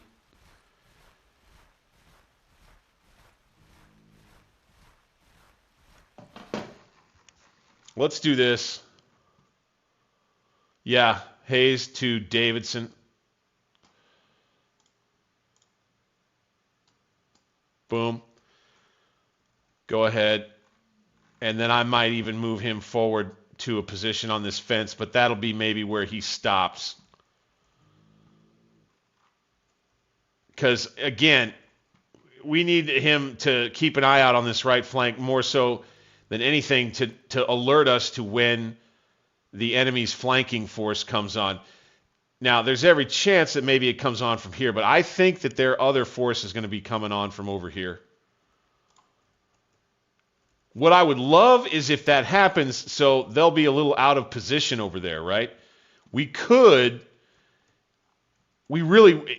to be important for us is getting forward. So actually, the other thing is with Hayes, we need to detach. Because what's important for us right now, I think, we need to push the Army as far forward as we can so we can get a deployment zone that's in this area here. That's kind of what needs to happen. Got a long line snaking back along the road, though. Going to make slow progress with the Army here.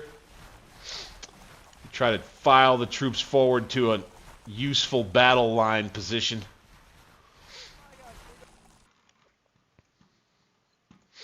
I think what I'll probably have is do a pillow. And we'll just have his little reserve force. I'm going to try to get them all the way out here. Boom. All right. They'll take up a position probably here. And then I think I might have the other 3 divisions take up positions. Try to find some reverse slopes. Yeah, on this side of Hunts Ridge. Kind of over this way. Probably have them take positions kind of here in the woods, reserve, and then reserve. Right flank, Hayes here. Up to the Davidson farm. Go. ×5. Here we go, boys. Here we go.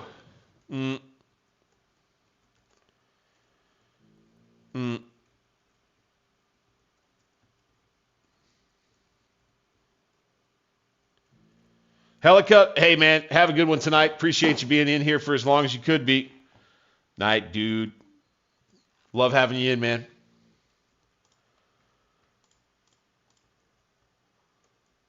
Let's see what we can do tonight, gentlemen. Let's see what we can do tonight. Really just got to get the Army across the river here and forward into positions where we can redeploy more favorably for the future.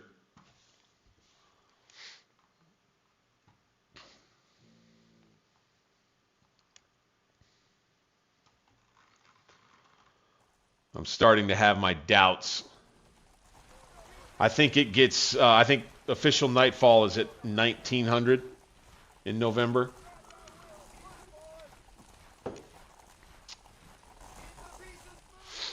Hey, no, 1800. Wow. Okay. Ah, shoot. Okay. They are going to get a chance to redeploy. So what we should do, we should not be lazy. Okay, they may be able to redeploy way out here. So we probably should have some guys ready to fight. I just know the AI has tricked me too. They've gotten me too many times, man.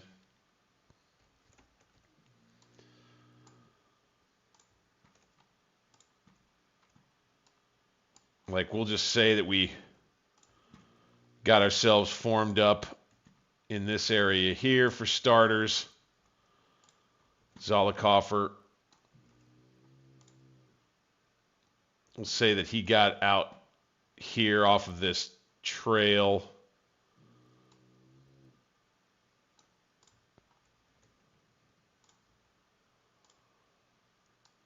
Just want to make sure you got everybody in combat positions, combat ready positions, just about everywhere you go. It's kind of key. Clark, let's go ahead and have you be right about there for now. Blanchard, boom, boom, boom. On the road. Jones goes to here. The artillery gets redeployed. Okay. Here.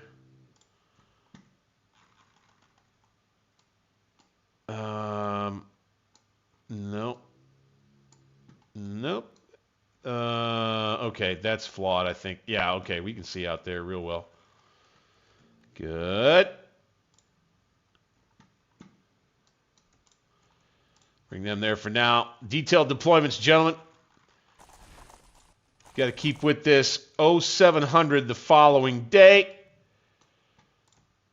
We will be in business. Bragg's division. I think we stack them up. Just say they bivouacked also kind of right in here. Right?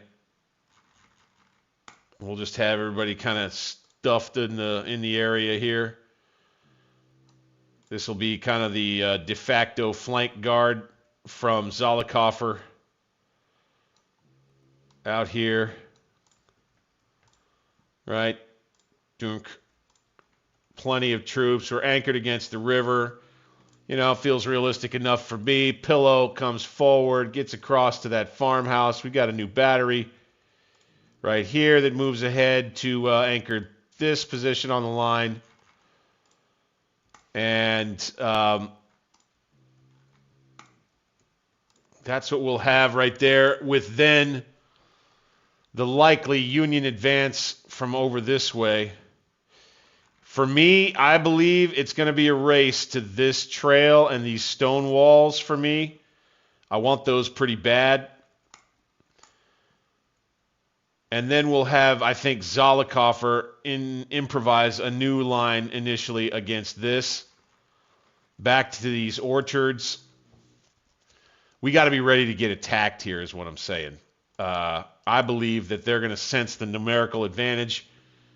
I believe that they may smell blood on the flank and then come after me out here. The AI has done a thing like that to me before. We'll just have to see. I think Hayes keeps his scouts out and keeps a looky-loo for us. I think all of our cav should be doing that pretty much. Where is... So Pillow has these two cav units.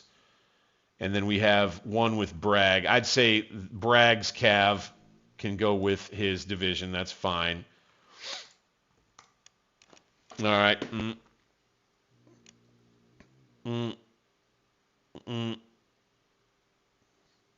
You're right. Front of your deployment zone will be flat if the feds were close.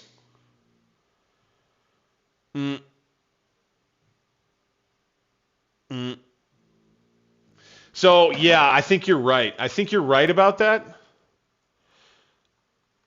What I'm thinking is that they might be able to deploy, like, out to here still. So let's go ahead and go with it. Boom. Okay, let's have Hayes get on the move back out kind of where he was headed before. Let's have Clark go out there too. About like that. Let's take Blanchard's division and march them quickly here. Let's take Bragg's division and march them quickly. I would say kind of also this way, but like here. And we're just going to have everybody ready to file off into these woods. Okay, Zollicoffer. Boom. Hayes. Detach. Clark. Same. And then we'll be on the move with everybody just about. We'll have Pillow with the rest of the Army Reserve, quote unquote. The Army Reserve.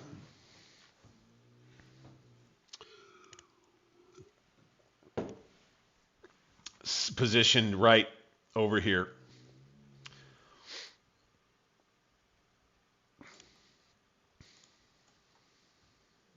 And hopefully we don't end up being vulnerable here.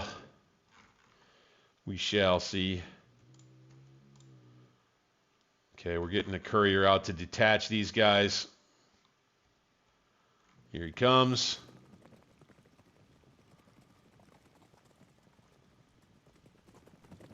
Either that or he's coming out here to detach them. I think that may be what he's doing.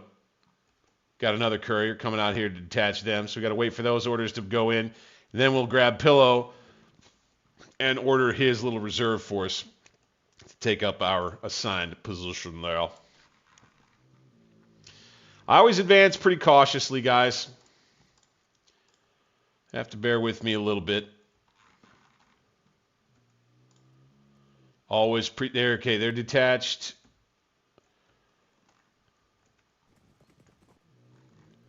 Got the courier moving in here.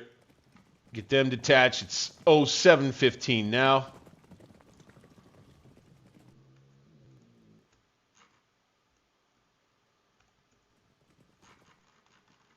Oh, no. Their courier might have been lost. Ooh. Well, I'll tell you what. We can't wait any longer. Pillow. Yep. That's perfect. That's freaking perfect. Beautiful. You got to love it. So when you do use that cover command, sometimes you end up putting together a cool-looking little battle line. All right. Move it up to 5 times. Let's go.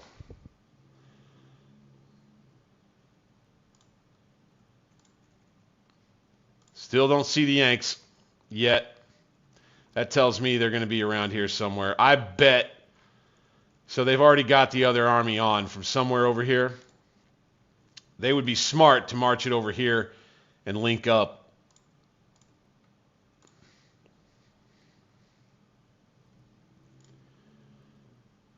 But this will be our flank here. We're going to go ahead, take Hayes like we were planning on doing, and march him to Davidson.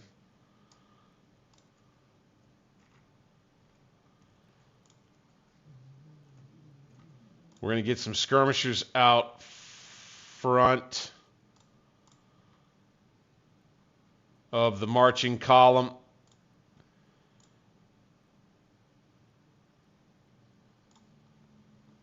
All right. Coast is clear up this way. Good. Very good. So we'll be on the reverse side of Hunt's Ridge and able to kind of get ourselves set here. And then I would say we end up just kind of, I think that we deploy out onto the ridge using mainly the wooded side of it. Have some guns out here if we can get them out there.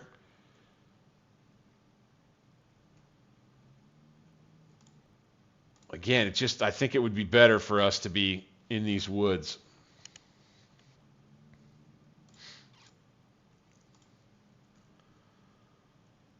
I think the very first thing I want to do before I start deploying guys out a whole bunch is I think I want to use Hayes over here.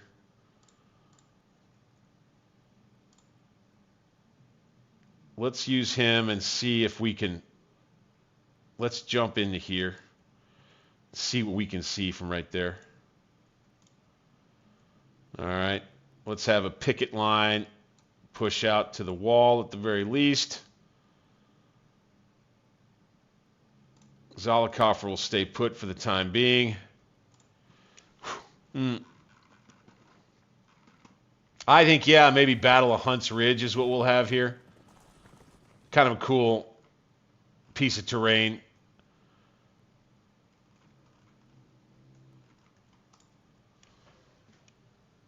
Running out of beer again already. Dadgummit.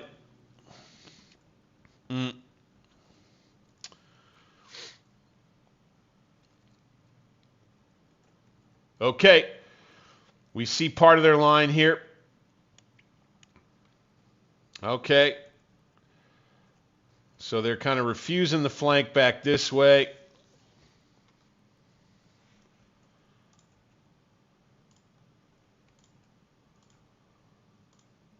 And we've brought everything up. Here's our supply link.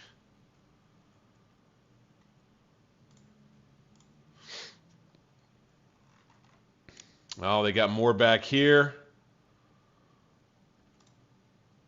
So, an attack across and down Hunt's Ridge, it may indeed need to be.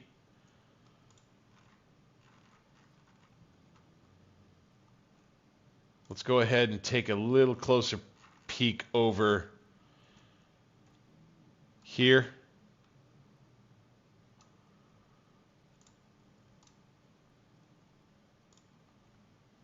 Right?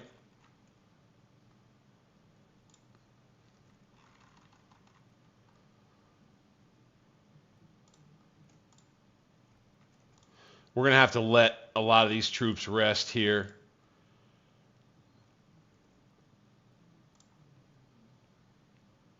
Blanchard. Chill out for a minute.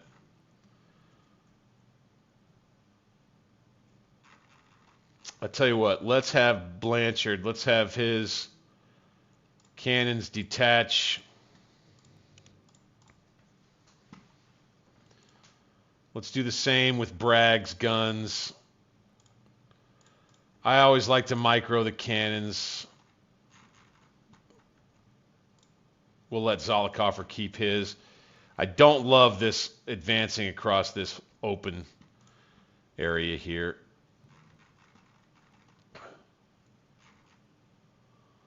But I would say,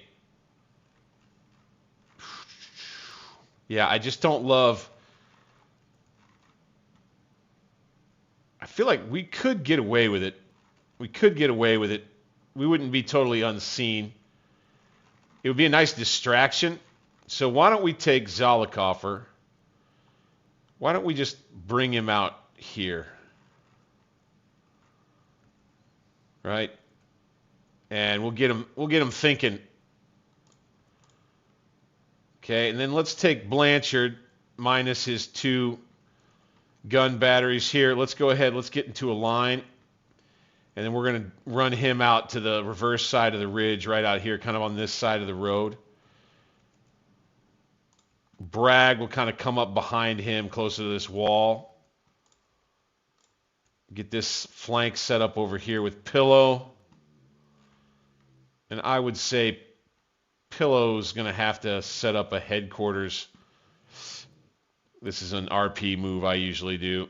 Probably back here. Or say here. This area here would be fine for kind of a field headquarters, I guess.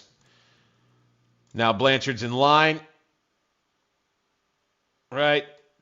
Boop. Forward we go. Bragg, get yourself out into a double line.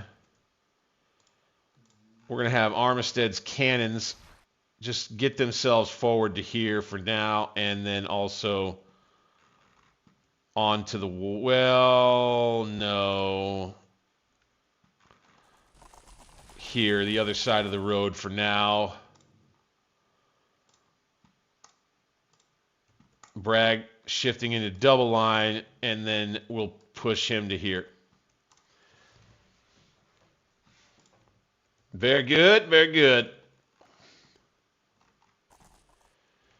And our Confederate army will begin arraying for battle. I would say, well, we don't see him over here. Ooh. Okay. Well, Hayes has given us some pretty good intel here, it looks like. Let's go ahead and let's get risky. Let's bring him here. See what he can see from over this way. Hayes doing some nice recon, man.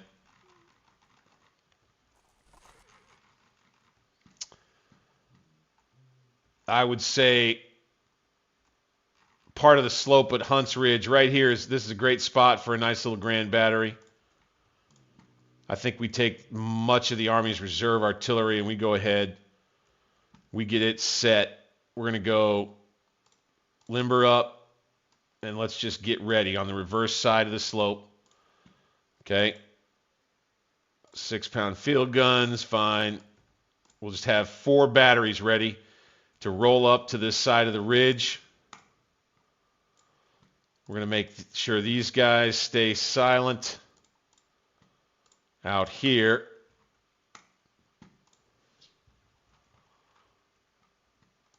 Let's see what Hayes can see out on the flank here, gentlemen.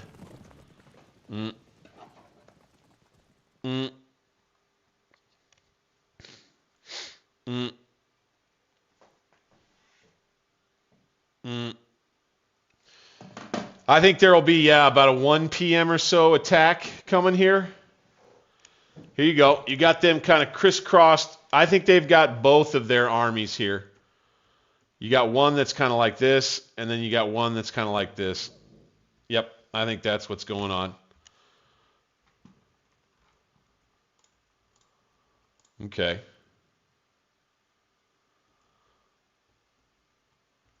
So this is the flank that's hanging out in the air, right? So I would say we end up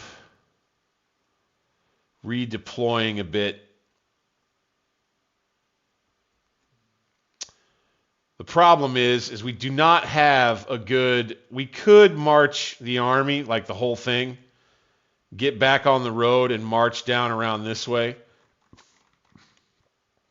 and get an attack moving from over here.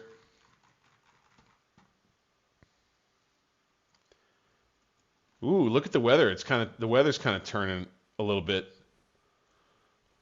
Are we getting overcast and rainy now? Maybe. So, yeah, I think we have to. You don't want to wear our troops out marching all the way through and up over this ridge.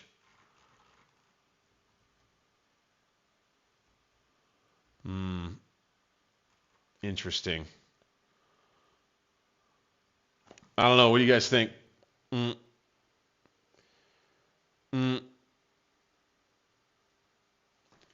Yeah, he's got himself in a solid position here. If I move to try to flank here across the spine of the ridge, I could do it. I just have limited frontage. So there is that. That may be the wiser choice. Really. Okay, I think that may be what we end up doing here. So let's go ahead and roll out some of these guns. All right. Oh, we're going to miss the 1 p.m. deadline because we were letting it go 5 times while we were thinking about it. Forward with the artillery.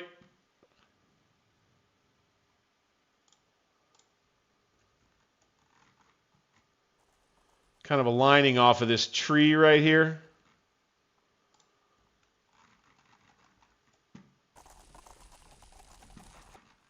With these batteries.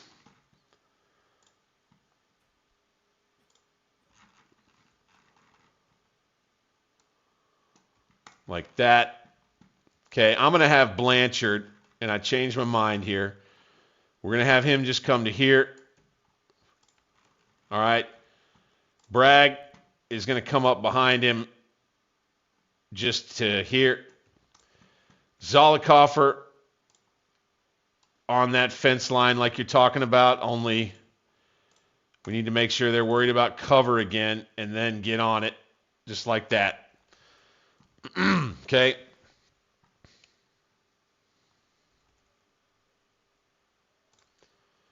And then what I'm going to do is I'm going to flash that, right? I'm going to flash that. I'm going to let them see all the sand or the dust moving up the ridge. I'm going to give them a chance to do something about it. And then I would say we take the rest of the army over here, and I think we displace.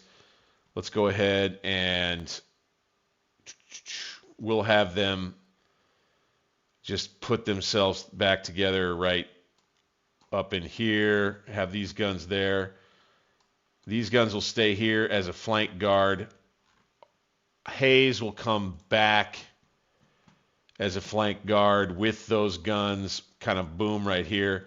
But and Clark too, but everybody else is going to come back to the road.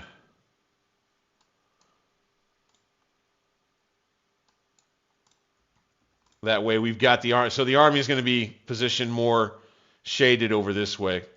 That way I could take Zollicoffer. This be like a little bit of a head fake.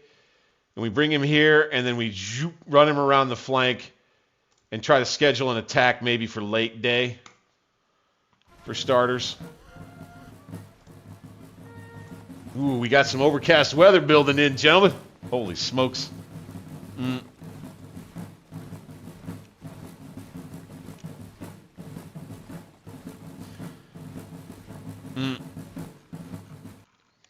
Who's that?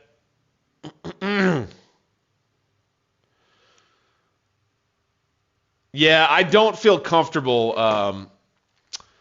I don't feel comfortable splitting the army.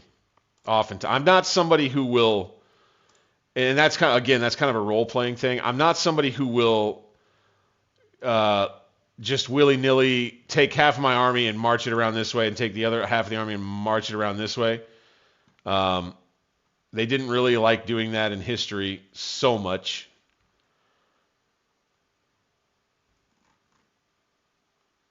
So I try to respect that. Say that, okay, Hayes is getting his orders to come back. Very good. Very good.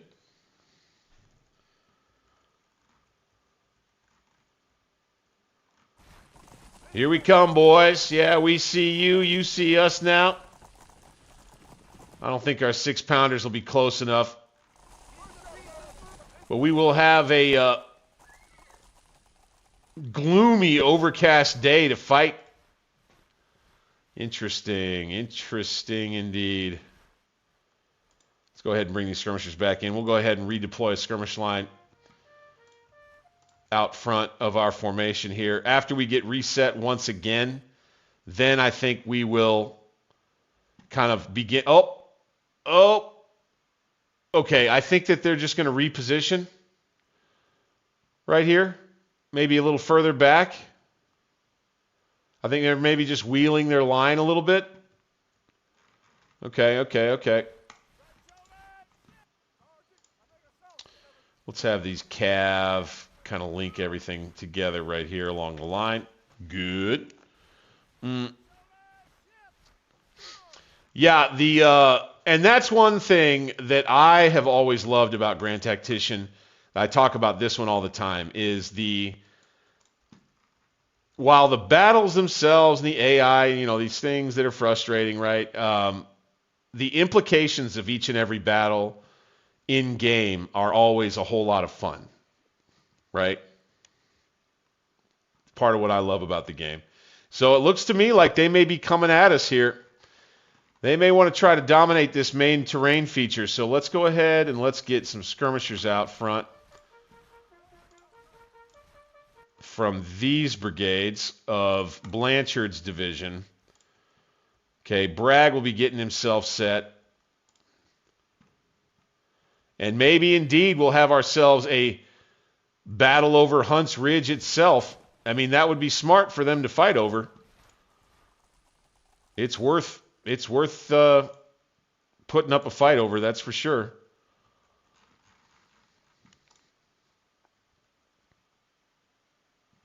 These 3 reserve brigades end up coming back to the center. Bragg's division is in a position, I think, to kind of mount this part of the ridge and fight back, and link into the trail. And that'll be our right flank right there into the woods. Hayes comes back around, makes up the rest of it. Pillow, he can get himself, say, to this crossroad here. Go on, run back. Okay, gun's going to open up from here on the ridge. Very good, gentlemen, very good indeed. Boom. And the first shots of the battle, my boys. What are we going to do here? What are we going to do here?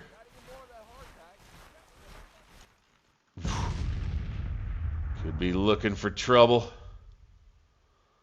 Could be looking at trouble. The 2 armies now marching more towards... Okay, so I think they really merely repositioned here for the most part. Zollicoffer is going to make his move.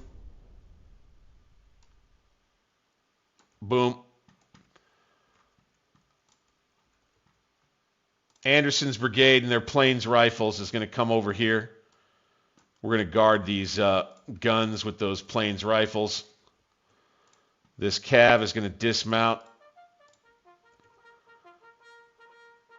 We're going to get up into these cannons here with their Springfield musketoons, which aren't bad.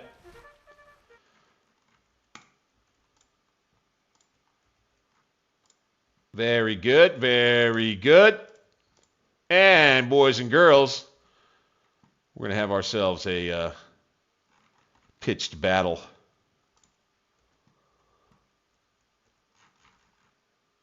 So what I expect...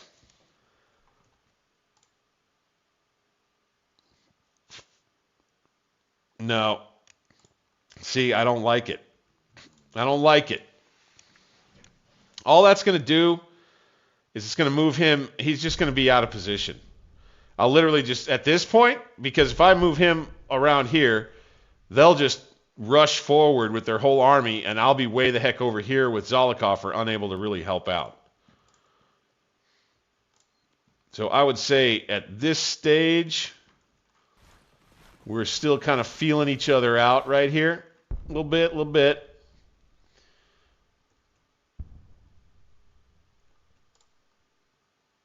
And I think this is more of a frontal attack kind of situation than we might love to have. But I think that may be what we've got here.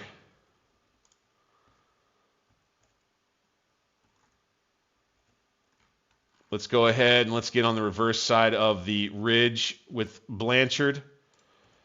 Let's get Bragg up to this side of the slope here, except for Walker.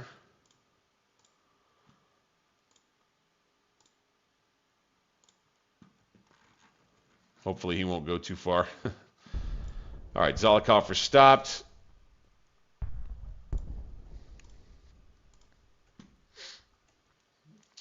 Let's have Little's brigade. These troops could do it. Right? Let's extend them out. Little, Jones, Smith. Let's do it with them. Makes the most sense that way. Okay, these guys can bring their scouts in for now. And of course, this is me assuming. I think that this is everybody that they've got, I think. If it's not, we may find ourselves in a little bit of trouble here. We'll see.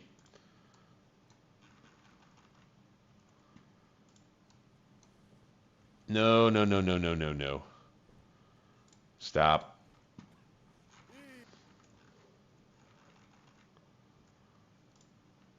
Okay, you boys, detach. Anderson for now, detach. Get the cavalry kind of up into the guns right here. Have these guns just push forward a bit. Here. Maybe we can wake them up and bring them out a little bit. See, they just kind of reformed, refaced. They got a lot of Yanks back there, gentlemen. All right, we're going to have another... We might have another night that goes by. And I'll tell you what. What are we looking at? Minor defeat right now? I'll tell you what. Just because I'm annoying, I might start building some breastworks over here. Why not? Just get a line going from here all the way over to the woods. Boom. And then have these guys work on it.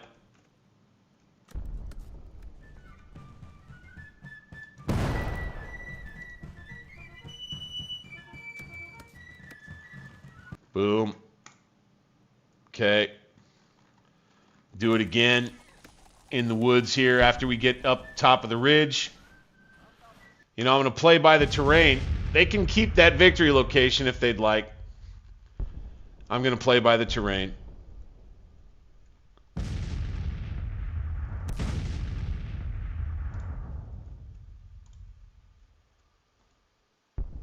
Right? So we'll go... We'll probably put some down here. Where is this division going to be? Along here. So, say breastworks kind of like this. Like that.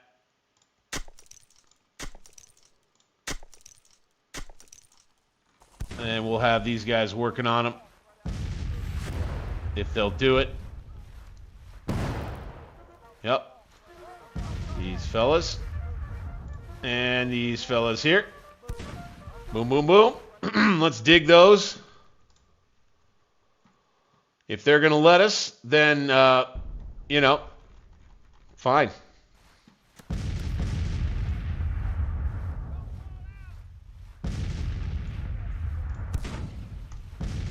We're going to do that. Oh, let's have them come help. Cavalry unit will come help out. Fantastic. All right, so we'll put some breastworks up in our position, our high ground position here. Okay, that works for me, right? Works for you. Works for you, it'll work for me. Let's bring the skirmishers back in so that we can have teams out constructing. I think that will help us do that. Bring it on. Bring it on in on the run, boys. Mm.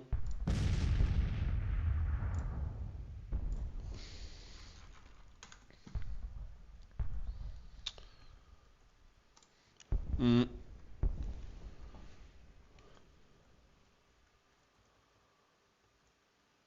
Ooh, out we go. Got to wonder what the Union's thinking at that.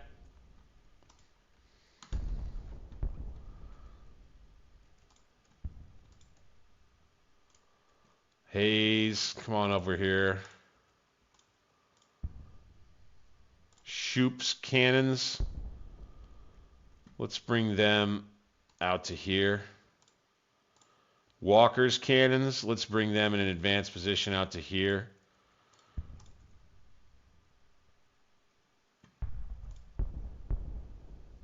And then we'll just crawl out around the flank here. A little bit.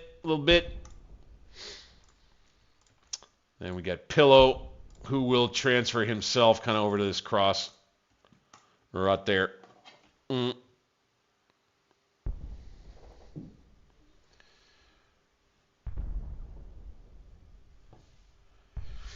Mm. Thank you.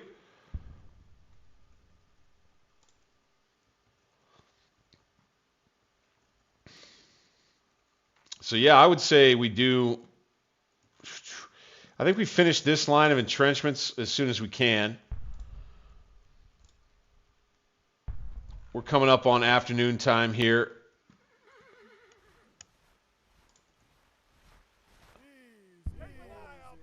Build those.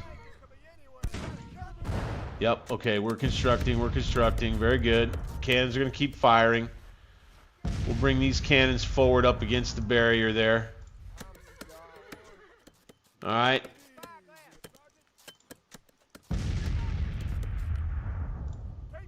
Don't want to use up too much ammunition here. Oh, we're getting shot at. Let's go counter battery fire, same as them. Let's go counter battery fire with these guys.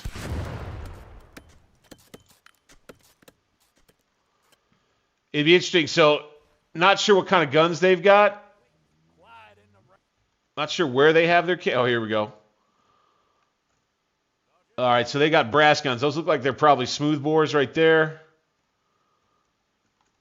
Tough to see through the field, but those look like they're smoothbores too, although I just don't know if they do that level of detail. I'm not sure.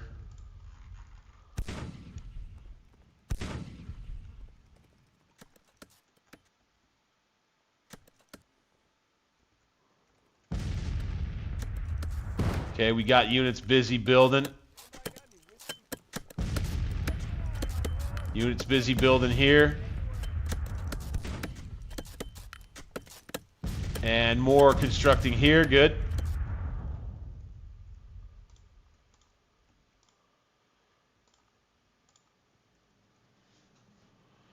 And these brigades moving out here.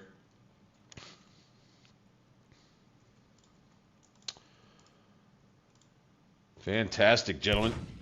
Fantastic, gentlemen.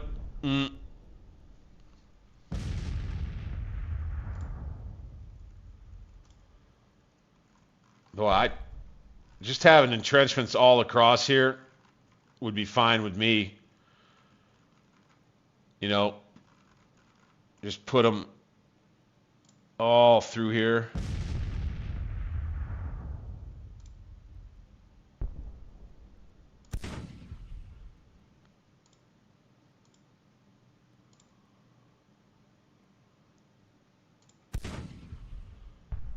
Kind of all on this ridge here, like that. We'll throw these brigades in here to help build them. Of Bragg, it's getting dark. We're gonna set up our position. You know, we're gonna set up our position up here. If they attack us in the middle of our preparations, then by God, that'll just kind of be that.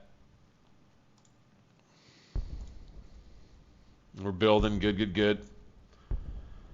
We got our 3 brigades out on the flank. I think we should have Pillow Shade over here to the Daniels farm. That way he can send orders quickly over to those troops.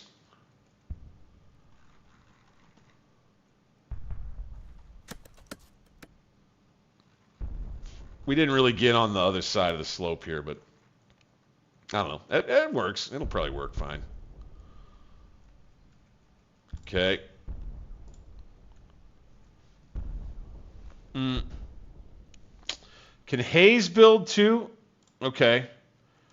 So what if we did this with Hayes? Let's go more breastworks that go, say, like, you know, the line gets a little broken and Hayes is building his own and they kind of come out here, right? Down all the way. Well, no. Kind of like here.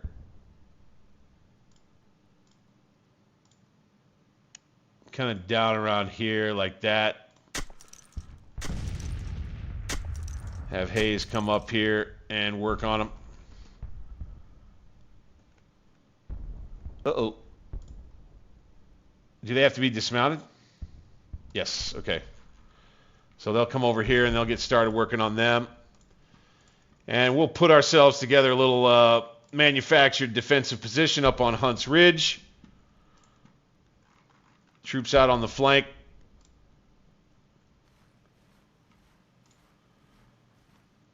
$3 p.m. right now.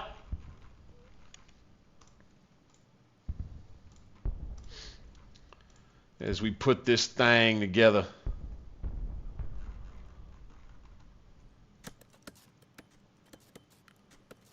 Take some time to build all these entrenchments, boys. Let's get some skirmishers out with these troops here and here. Let's go. Let's go. Hey! Saying that I broke their arty already. Okay, okay, okay. Nice, nice.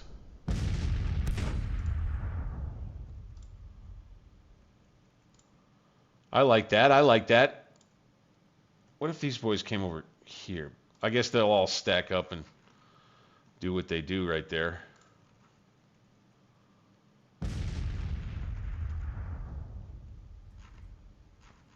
Yeah, you don't necessarily love that. Yeah, we probably would want to extend a line of entrenchments that go here.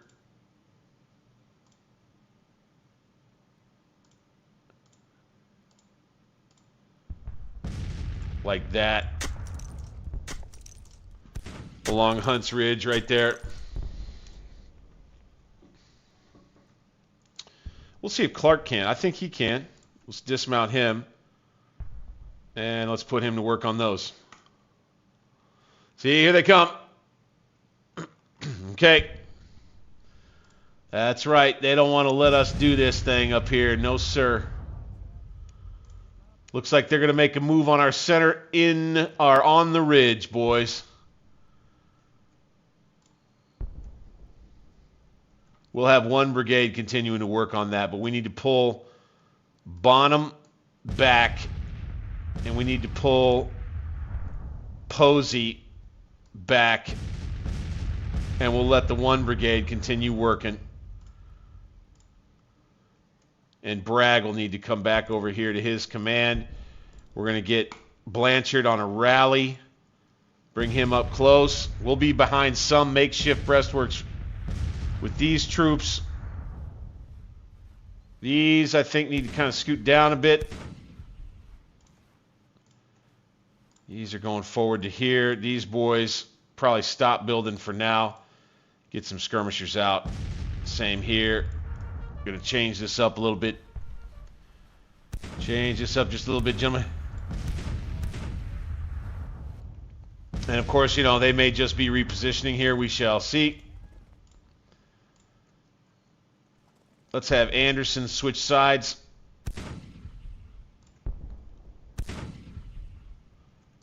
Okay, we got guns up forward positions there. Good. We got skirmishers out guarding on this side. Good.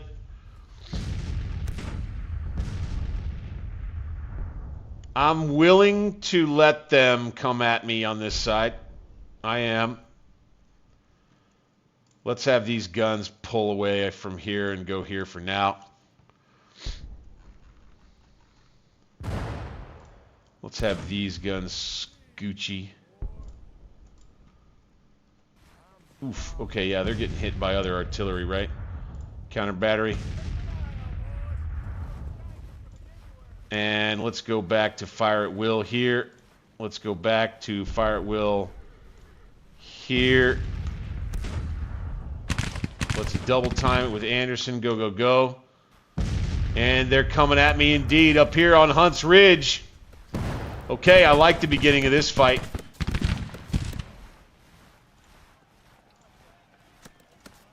Fantastic. We will get a defensive bonus, even though we don't have these things finished yet. Here we go. A fight for Hunt's Ridge will begin with the Yankee advance out of Cody's Farm. And this battle will be getting underway at 15:30. That's 3:30 in the afternoon. Getting late, guys. I hate to do it to you, but that's going to have to do it for tonight's stream, boys. I don't want to blue ball you there, my friends, but we've got that battle to fight right off the bat. when we get to the next stream. Be excited about that, my friends. I know I am, because we're going to be back to it on, what is that going to be, Friday night? Grand Tactician Solid all week this week. How much fun was that? We had some grand strategic stuff. We had some battle stuff. We had some more battle stuff. We had call it a 2-battle night. I will. That's fair. Sure, whatever. Appreciate everybody for taking the time being here tonight in the stream. Don't forget, if you enjoyed what you saw tonight, click that thumbs up button for me. Subscribe to the channel, hit the notification bell, and hype the stream on your mobile device. When the VOD posts, which will be in about 12 hours or so, well, do me a favor. Come back around, take 5 minutes of your time, watch the VOD, and don't forget, check the description below because I write lore around every one of these streams, and I appreciate everybody taking a little bit of extra time to kind of find out the context of what we got going on.